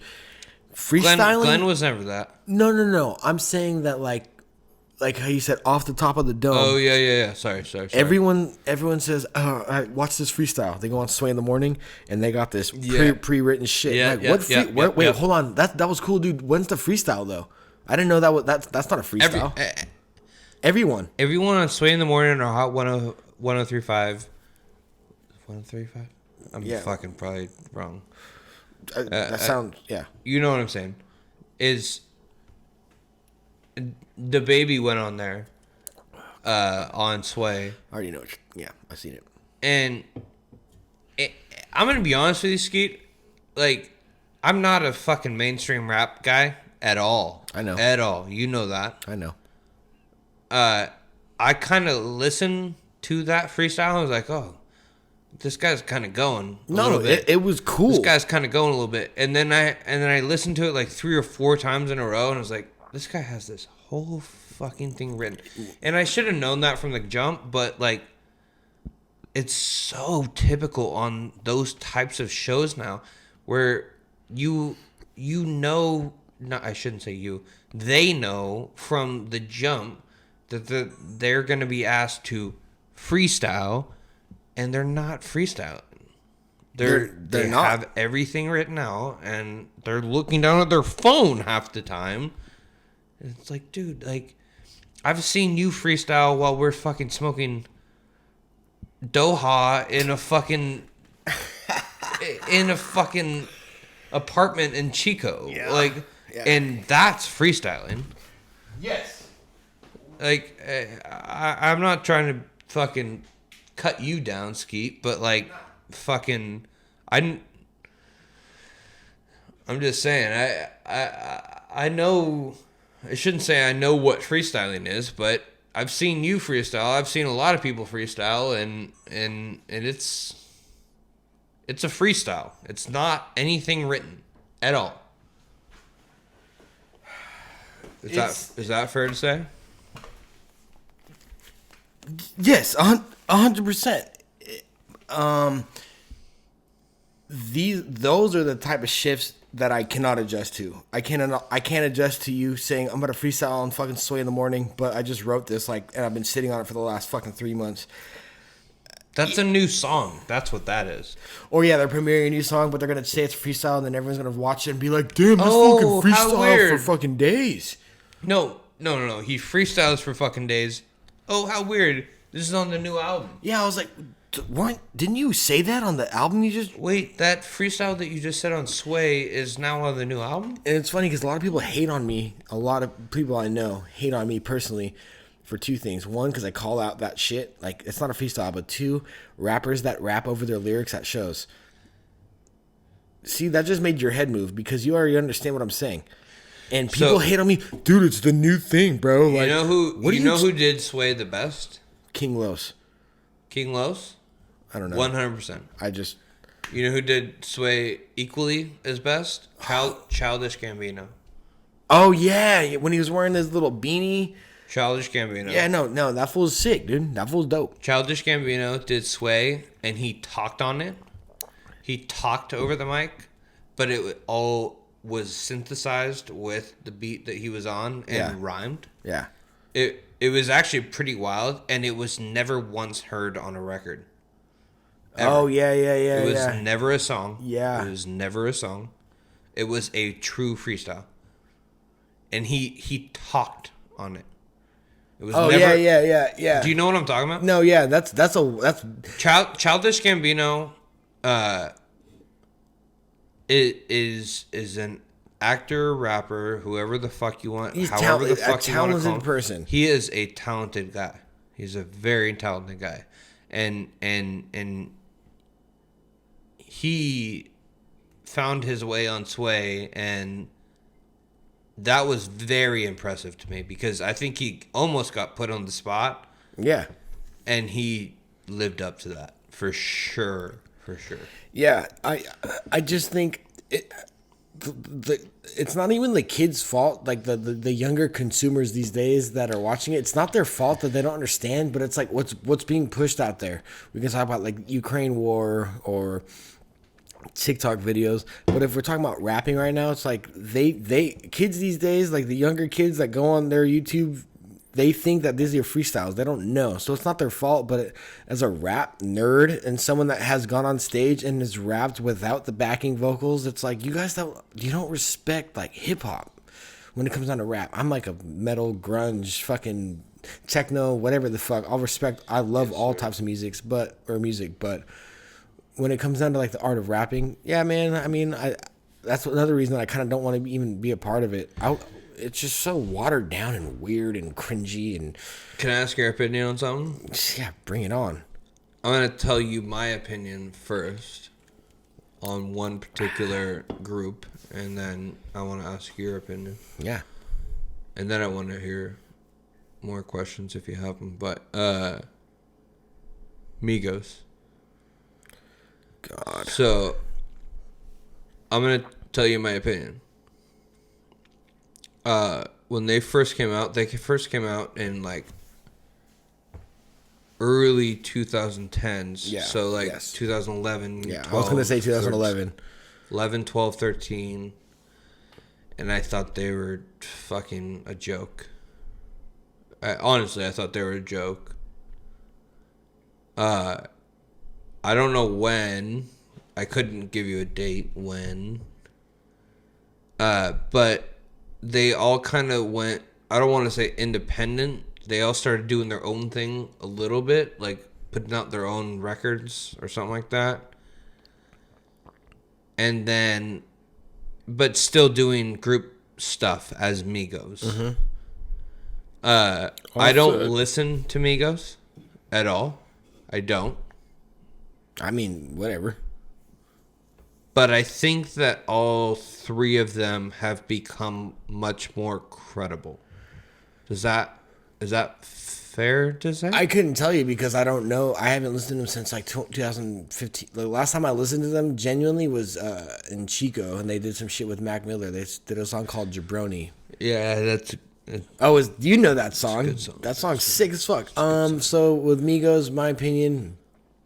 Do you think that there's still a bunch of cornballs? Like I said, I don't know because I've been so the last time I heard him was 6 years ago. But one of the last things I heard of them was they were claiming to be the best rap group of all time. Get the fuck out of my fucking face. Okay. Ignore that. How about that? Okay. If they never said that. Okay, here's my opinion on the Migos. So they rap a lot like this. Which is the new thing, right? That was originated in the late 80s, early 90s in Memphis, Tennessee. It was, and it was also picked up by Bone Thugs. And Wu-Tang Clan. Yes, in a way, but so that Bone Thugs was the originator. No, 3 6 Mafia or the Memphis dudes. So Lord Infamous. If you want to talk about like my top five, no, I'm with you. Come on. When you ask me about my your top, eyes are closed. But oh no, don't leave me hanging. No, not at all. Sorry, I'm fucking faded. When you asked me earlier about my top 5 rappers, I forgot. There's a dude named Lord Infamous who was in. No, you introduced me to him when we were in college. I know who he is. I can't say that I've. Keep going. I can't say that I know him very well. Just regarding the Migos, they did that, and everyone was like, and everyone, not just the Migos, they were like the ones that started it up again, and so everyone kind of does it now. But like Lord Infamous and Crazy Bone, all the Bone Thugs dudes, but like Lord Infamous, the 3 6 Mafia dudes were doing that late 80s, early 90s, like and no one was doing that. And is it fair to say that Wu-Tang was somewhat part of that or no? No. They were Wu-Tang is just like the originators of like the definition they of have like that segmented delivery a little bit in a way, but like 3 6 Mafia, and not just 3 6 Mafia, but like this dude named Tommy Wright the third. Mafia was much more relevant to that. I agree with that. Well, like if you go back and listen to like those old tapes, underground tapes of like all the Memphis dudes, they were and but this was 92, 93. No shit, really. Yeah, so they've been doing that, and well, I've learned to like I said, just not be that old grumpy dude, but like Migos and all these new rappers are, and everyone's like, holy shit, like the Migos flow, bro. I'm like, dude, what do you like? That's not the Migos flow. Those fools jacked that shit and got famous off it in the late 2000s when that shit was, or late 2010s when that shit was popping in the 90s. And no one's gonna give Lord Infamous credit. No one's gonna talk about Tommy Wright the Third. But the thing is, like, I'm not gonna spend my time anymore trying to prove to people or like waste my time trying to be like, no, dude, Lord Infamous did it first. I know what's right. I know what's wrong. Yeah. So Migos, yeah, I think the Migos are biters, and I think like I think they are biters. They can make catchy music. I get it, and if Migos was playing at a party, I would not be disappointed. It's like, yeah, that shit's bumping, dude. It bumps. It fucking slaps. I would rather have Migos at a party than 3 6 Mafia, because like no one's gonna want to bump to 3 6 Mafia. Everyone's gigging to Migos. I get it. Hold on. Yeah. Sorry. Oh no! Don't apologize. I would rather 3 6 Mafia at a party. I'm saying me. Because you're a good person. But if we're at a party with our friends who don't understand 3 6 Mafia, I'd rather them play someone everyone understands, meaning, I don't know, I fuck with Mac, let's play with Mac. Or let's Mac Miller is fucking R.I.P. But that dude is fucking. He was good. Do you know what I'm saying? Like, if you don't play something you don't understand. If there's something better out there that you do understand. Does that make sense? Yeah. How do you feel about fuck the rap? How do you feel about people wearing band T-shirts that don't know shit about the band T-shirts they're wearing? Stop. Can we not do that? So I mean, I could talk. I So we won't have to talk about it. That just remind me because it bothers the fuck out of me. It bothers the fuck out of me. Sorry. If you see a fucking chick wearing a fucking Metallica shirt at a fucking party, do you think that she knows? Stop. Okay, I'm just saying. Skeet, I love you, brother. But I can't even talk about this topic. Okay. It really fucking makes me mad. Especially, what is she... Can we talk about rock music?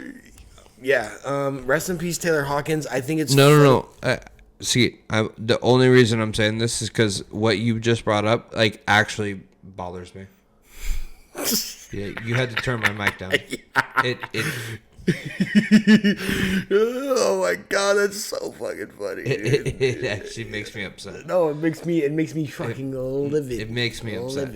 You cannot wear a Van Halen t-shirt if you don't know who Van Halen is. Who's Van Halen? I don't know. You're wearing the fucking shirt. I saw a fucking dude wearing a Slayer shirt, and I asked him, I'm like, oh, fuck, man, you like Slayer? Like, wow, that's cool, man. I love Slayer. He's like, no, dude, like, it looks cool. Do you know who Slipknot is? Oh my god, dude.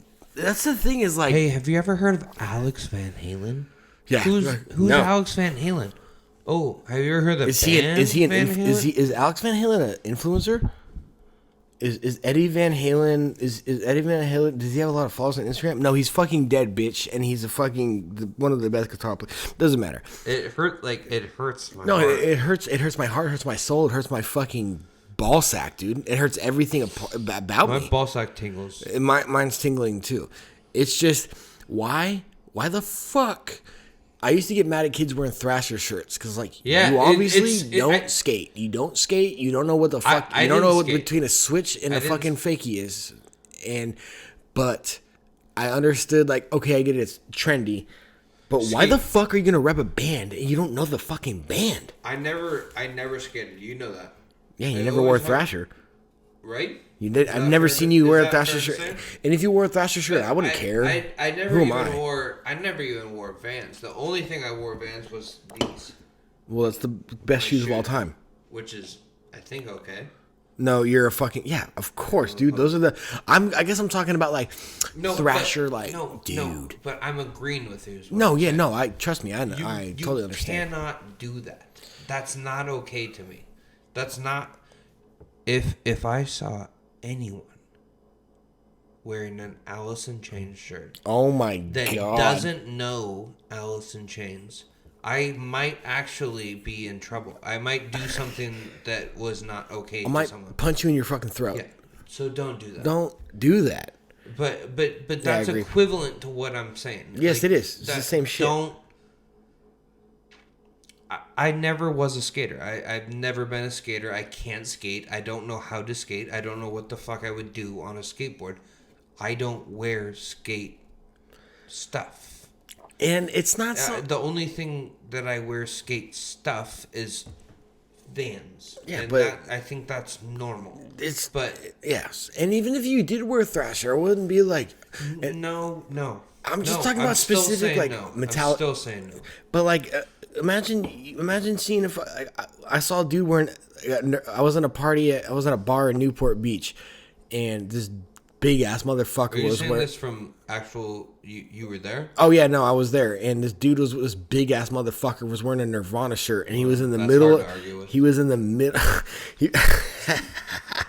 He was in the middle of the fucking dance floor, and all the chicks were like me, and I walked up to him. I was like, "Oh, dude, that's what's up, bro. Name 3 Nirvana songs." He's like, "You said that too?" Yeah, no, he's just fucking. He would have rocked my shit too, and he was.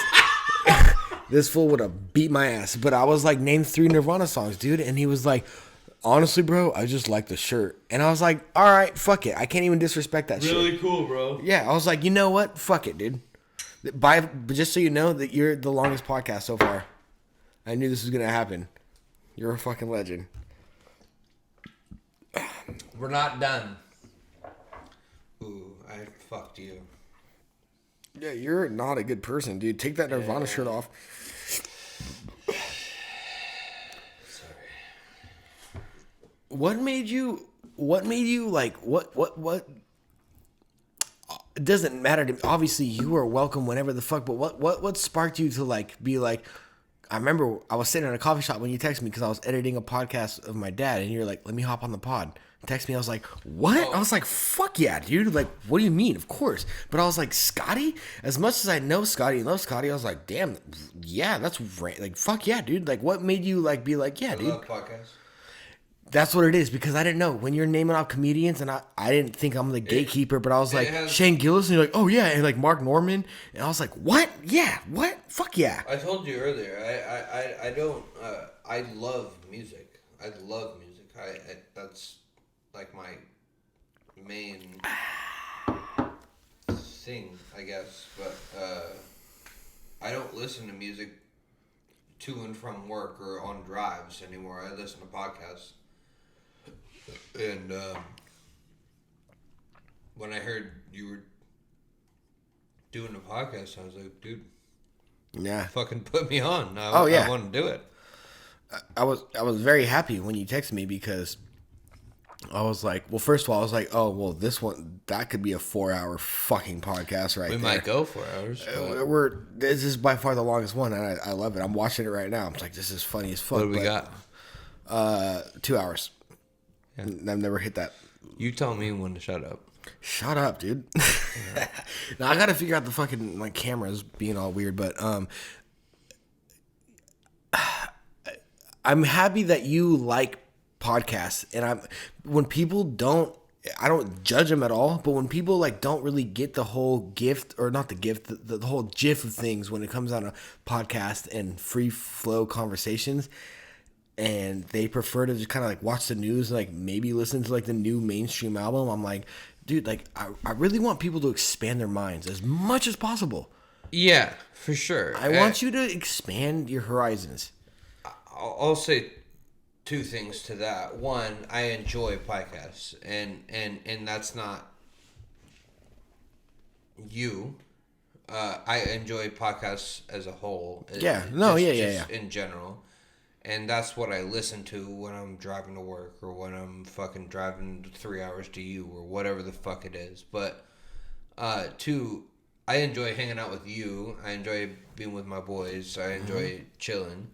And after this 2.5, 3, 4, 5 hour podcast that we're gonna do, I'm still gonna sit down with you on this couch over here and talk another hour or two Off with camera, you. just like, what's up? Just bullshit. Yeah. Because I just enjoy fucking around with you and talking shit. So it's not like you're asking me to do a chore. I No, yeah. enjoy doing this. But the whole setting of a podcast, I just think that's cool. I actually think that's cool. And if it benefits someone, hopefully you, then You know how I why want it to the fuck benefit? not? I want it to benefit someone, not me. It benefits me because it's a therapeutic to me, but I don't want it to benefit me. I mean, I do want it to benefit me, but the one person I want to benefit the most is that person at work right now. But that's fucking great. Exactly. That's great. I should rephrase that. I don't care who it benefits. I don't care who it benefits. As long as if it there's does. someone out there that listens to this podcast and listens to me talking shit and you asking me questions, I don't care what the fuck it is. But if there's someone that thinks that this is funny or cool or Exactly. happens to think that it's interesting to listen to, Yeah. fuck yeah, cool. Yeah. I mean, I don't care. It's all cool. It's all cool. and do you even give a fuck about, like, because this is your first podcast. You don't give a fuck about being on camera and recording. It's like, what's up? This is me. I'm Scott. I'm talking my shit. I'm on camera. This is me. Ask me a question. Don't matter. I'm an open book, bro. Do you think that could be a downfall? Being an open, because I agree with you. I'm an open book. I'm a fucking the openest book. No, no, I don't think so. That's a good question, actually. That's a very good question. If you spill all the beans, I'm sure there's a fucking something that I'll say that will be a downfall. Yeah. I can tell you a lot of shit that people would hold against me, but no, I mean, I'm pretty fucking open as a person too, bro. Like, Yeah. like Just on a human conversation. if I was talking to you off mic outside of this, like, I'd probably say the same shit. I'm not really that closed off. I'm No, not at all. Pretty open person. And I'll tell you what you want to hear.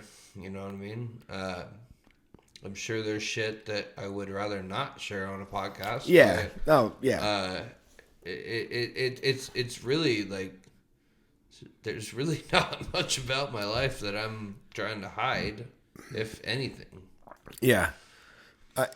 I just think that, like, these conversations right here, to me, one of my main goals, obviously you want to make money and you want to, like, gain traction, but one of my main goals is for you personally. Let's say you have 2 kids, 3 kids, whatever, you get married, you fucking... Give me an amount.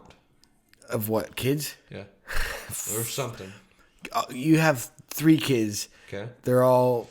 2 of them are in soccer. One of them's a cheerleader. You have 2 sons that are in soccer. One's a cheerleader girl.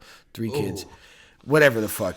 But my goal with this podcast is, while you're going through life 20 years from now, you can come back to this moment in time. I look at these podcasts as moments in time. This was just a moment in time, and this is a conversation, and you can look back on it.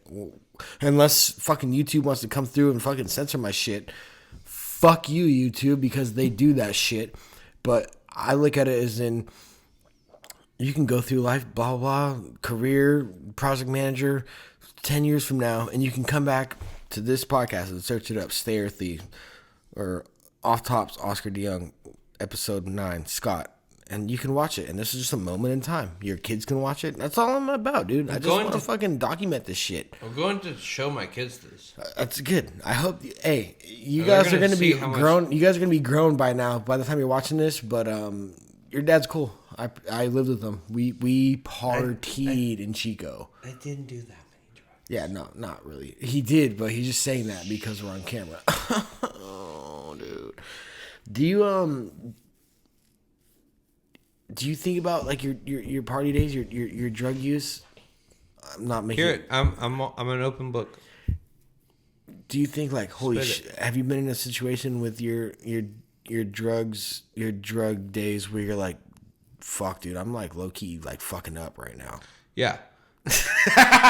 Yeah. But I say that in the fact that and I'm gonna get a little deep here. Keep going. I'm just gonna make sure it's recording. Keep going. Yeah, You're recording no, on here. Yeah, I got it.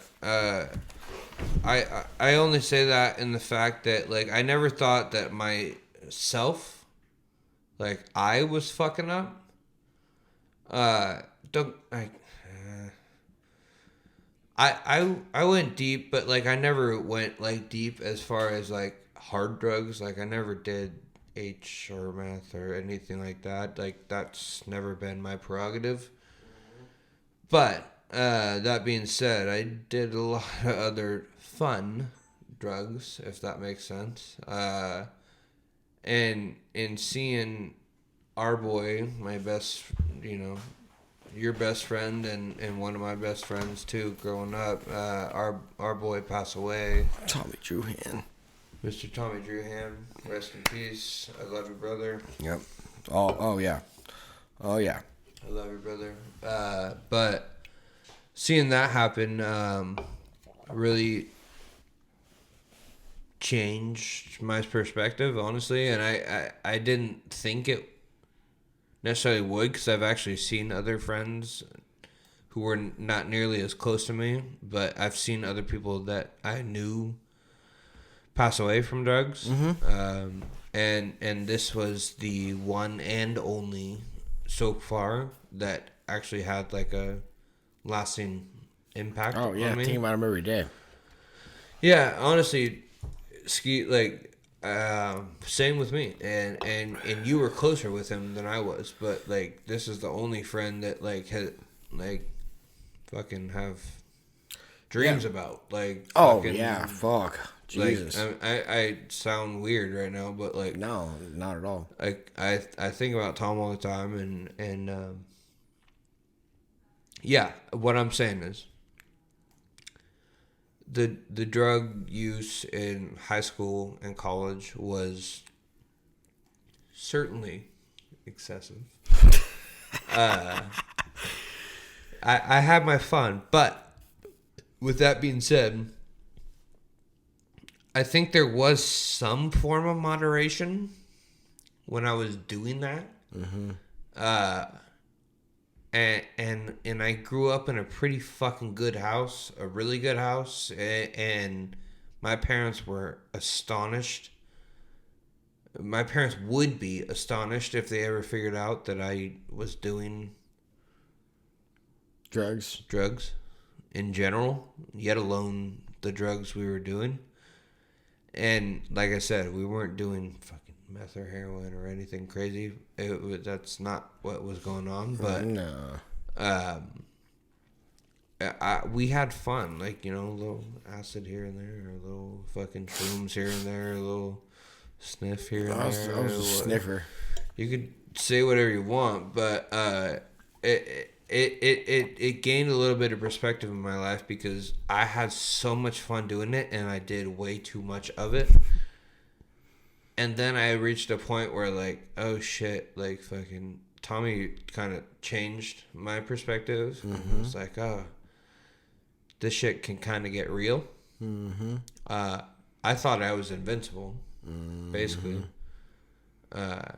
And if, to be quite honest with you, and I was talking to you a little bit about this earlier, and I don't know if I should say this on the podcast, but I will. Say it. I thought I was invincible. Yeah. Quite frankly, bro, like if Tommy hadn't passed, I'd have a bag in front of me right now. But Yeah. I'm glad that I shouldn't say I'm glad, but it changed changed everyone's perspective from our friend group, and I'm glad that I was able to prosper from that to say that I don't need that anymore. And I'm sad to say that we had to see someone go to get to that point. But I'm really sad because I fucking love Tommy. But it changed me for the better for sure, 100%. Because I don't think off the rails, but I was doing enough to be concerned. More. I was doing enough to be concerned, probably more. Yeah. Than that. And yeah, man. I was concerned for myself, and I didn't have the stability to say that you should stop on my own. And yeah. No, I mean, I think back on Tommy all the time, bro. Every fucking day. I don't know if you saw my car, but I have his fucking picture in there, and yeah. It fucking sucks, but it's just a weird thought. It's a fucked up thought. It's but what the fuck, dude. His passing like kind of actually taught me a lot, because if I'm just being honest, Skeet, like if he didn't pass, I'd probably still be doing a lot of fucking drugs. I mean, I was not in a bad spot. Not to talk about myself. I don't think I was in a bad spot, but I would still be doing a lot of drugs.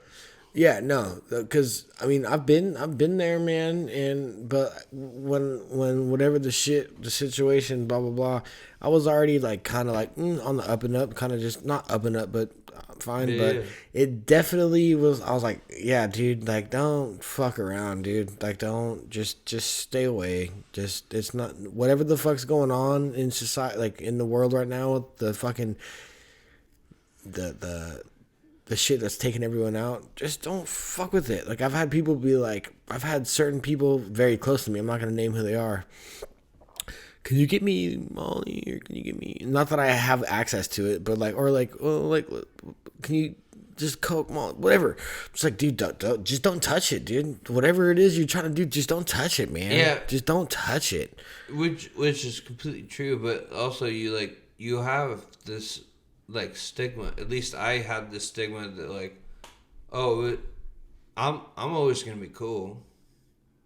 Oh yeah, it's gonna be someone else that has that, and like, there's this guy that overdosed, like that'll never be me. Exactly. It's like, fuck, yeah, you think that until that's sad to hear that this guy overdosed, and then it's your good friend. Yeah, and then next thing you know, it might be you. It could have been you.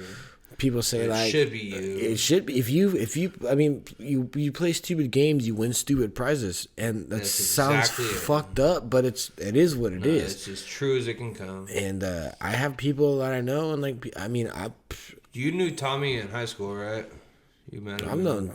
I knew Tommy since fucking 3rd grade. I went to Guadalupe, and he transferred to Guadalupe in 2nd grade. Second or 3rd grade. It might have been 3rd grade. And I never got to know him as well as you did. But can I tell this funny story on your podcast? Yeah, go for it. I got to know him pretty well, and I was pretty good friends with him. I have some funny ass fucking pictures with him and me when we were in Guadalupe in middle or in elementary school. And then when he went to Union, yeah, and I went to Dartmouth, we played against each other in basketball, and I fouled the fuck out of him in basketball. And you know me, I have no business playing basketball. I shouldn't be playing basketball. No, you shouldn't. Neither should Tommy, honestly. Yeah. Oh yeah. And I fouled the fuck out of it, and the next play he came bulldozing down the court and just looking straight in my eyes like he's gonna fucking murder me. Ready to kill. Like he's gonna murder me. Yeah, ready to kill. And he did murder me. He fucking bulldozed me across the court into the backstop. Like I couldn't go any further. And every parent stood up except for my parents, because my parents knew Tommy, and they're like, "Oh yeah, that's just Tommy. No problem. He's all good." and he almost killed me. Yeah. He was such an and just to let you guys know, I fouled him first, and then the next time down the court, I was looking at the coach like, "Can you please sub me out? I don't want to deal with this. Tommy's gonna fucking kill me, dude. I don't want to deal." I was at Lone Hill one time playing with that fool and a couple other people, and me and Joe or whatever, and we were playing 21 or something, and I was cuffing him, not cuffing him, but I was D'ing him up, like playing hard defense, and like I kind of had him with a hard foul. This is like when we were like 21, maybe 20. This is a friendly game of 21. Yeah, no, and like I was 21, so like we were either way. I remember like I fouled him kind of hard, and I remember he like, ran after me, like came after me, and I was running across the court. And I acted like I wasn't scared, but I was shitting bricks, and he came after me, and he's like, I could break you in half, and I was like, fuck, dude, like I know you can, I know. I was like, Jesus Christ, yeah, I mean, it's sad, I love Tommy. I just want to give him a motherfucking hug, dude. I just want to fucking just give him a quick little hug, and like, it is what it is, man. It is what it is. I mean, what are you gonna do? I mean, yeah, you can't change it now. I just think that I've been watching the show Euphoria, and what do you think of that? See, I want to do a podcast about it by myself. I want to do a solo podcast. We're already going long. Oh yeah, dude, this is so fucking long. But the whole I'm fucked up. You can shut this down whenever you want. Okay, no, I was just realizing I can't open my eyes anymore. But Euphoria, have you watched it? Seen everything. Okay, so I'm on the second season. Couple of episodes Aren't in. They just finished the third, right? No, they haven't came out with the third yet. Okay, so you've seen the last season I've seen. Okay. All right. So I think that, and it's wild. It's fucked up. It's a fucked up show. Fucked up. It's a fucked up show, but I think they have like every bad aspect of parenting in there, and just like kids these days. It's fucked up. Yeah, but like also like these kids are supposed to be what we did in high school, and it's actually. Yeah, but like I was thinking like there's a scene where she takes fentanyl from this dude and she talks about how like, oh man, like the narration, Zendaya? she says yeah Zendaya when she's narrating, oh yeah, no, she's hot as fuck. So is Sydney Sweeney, the cast, the blonde one, but she said something about like she took fentanyl on the show, obviously, and she said how she's like, fentanyl just, oh man, it's the best feeling ever. And what I got out of that was like, damn, like, you know how many kids are watching this show, and you know how many kids are gonna want to try fentanyl now? Yeah. Can you take? Do you know this? I don't know if you know this, but can you take fentanyl and be cool? Yeah, you can.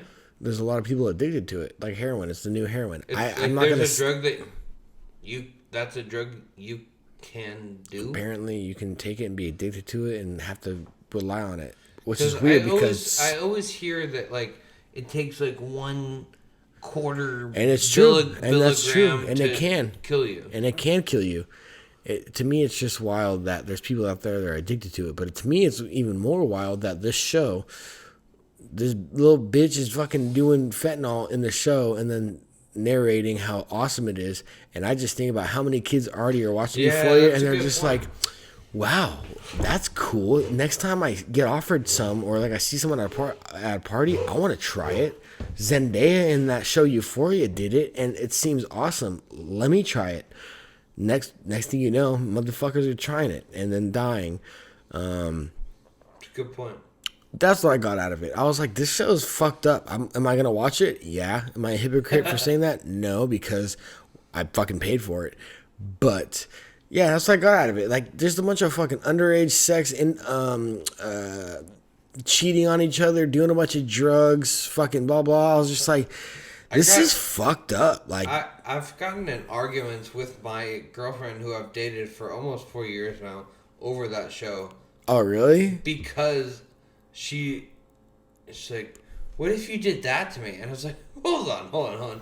This is a show. Like, But it's almost like believable though. Like the show makes Exactly. it like believable. Well, it makes it seem like this is like what's going on. Yeah, that's what I'm saying, I guess. But like, it's kind of crazy. It's fucked up. It's fucked up. And I'll just say right now, Euphoria is a fucked up show. And I'm going to do a podcast about it, like a solo, whatever the fuck. But I don't know. You want to talk about how, like, what if, like, TikTok and, like, we're having kids. Like, you don't want your kids to, like, grow up to that shit. Like, I wouldn't want my kids watching that show because they think, like, that No fucking way. that little overweight little lady doing fucking cam videos, figuring out that she can, like, fucking be a slut on camera for money. It's like, what are we doing here? Like, you're promoting that shit? I don't know, man. I don't know. It is what it is. You know what, Scott? We're about, yeah. We good? I just want to say right now, I fucking appreciate doing Can I give you a hug? Yeah, dude. Give me a goddamn hug, brother. This was Pleasure, brother. This was It was a pleasure, a brother. fucking legendary episode. I appreciate you coming down here. I really appreciate you making the drive. I know it sounds like whatever, but that I appreciate it. Anytime. I'll be back down here the next time we call him. I appreciate you coming through and smoking us in golf. I appreciate you coming to me with my mom's and saying what's up to my mother. And I love your mother. Yeah. I thank you for putting your shit on your sleeve and just letting it out on this podcast, you know? I mean, I'm not getting millions of views, but it's cool that you're doing this shit. And Call me anytime. whenever the fuck you want to fucking do this, you let me know. Episode 2, 3, 4, 5, 6, whatever the fuck, dude. You are always welcome. Sounds last, brother. I'll be back. And yeah, I mean, we're signing off. This was best episode. I mean, Jesus Christ, dude, we're like 3 hours almost. I feel like. Yes, sir. Rogan, watch out. You go 3 hours, bro. Fuck yeah, dude. That's what I'm talking about. Thank you, Scotty. Yes, Thank sir. you, buddy.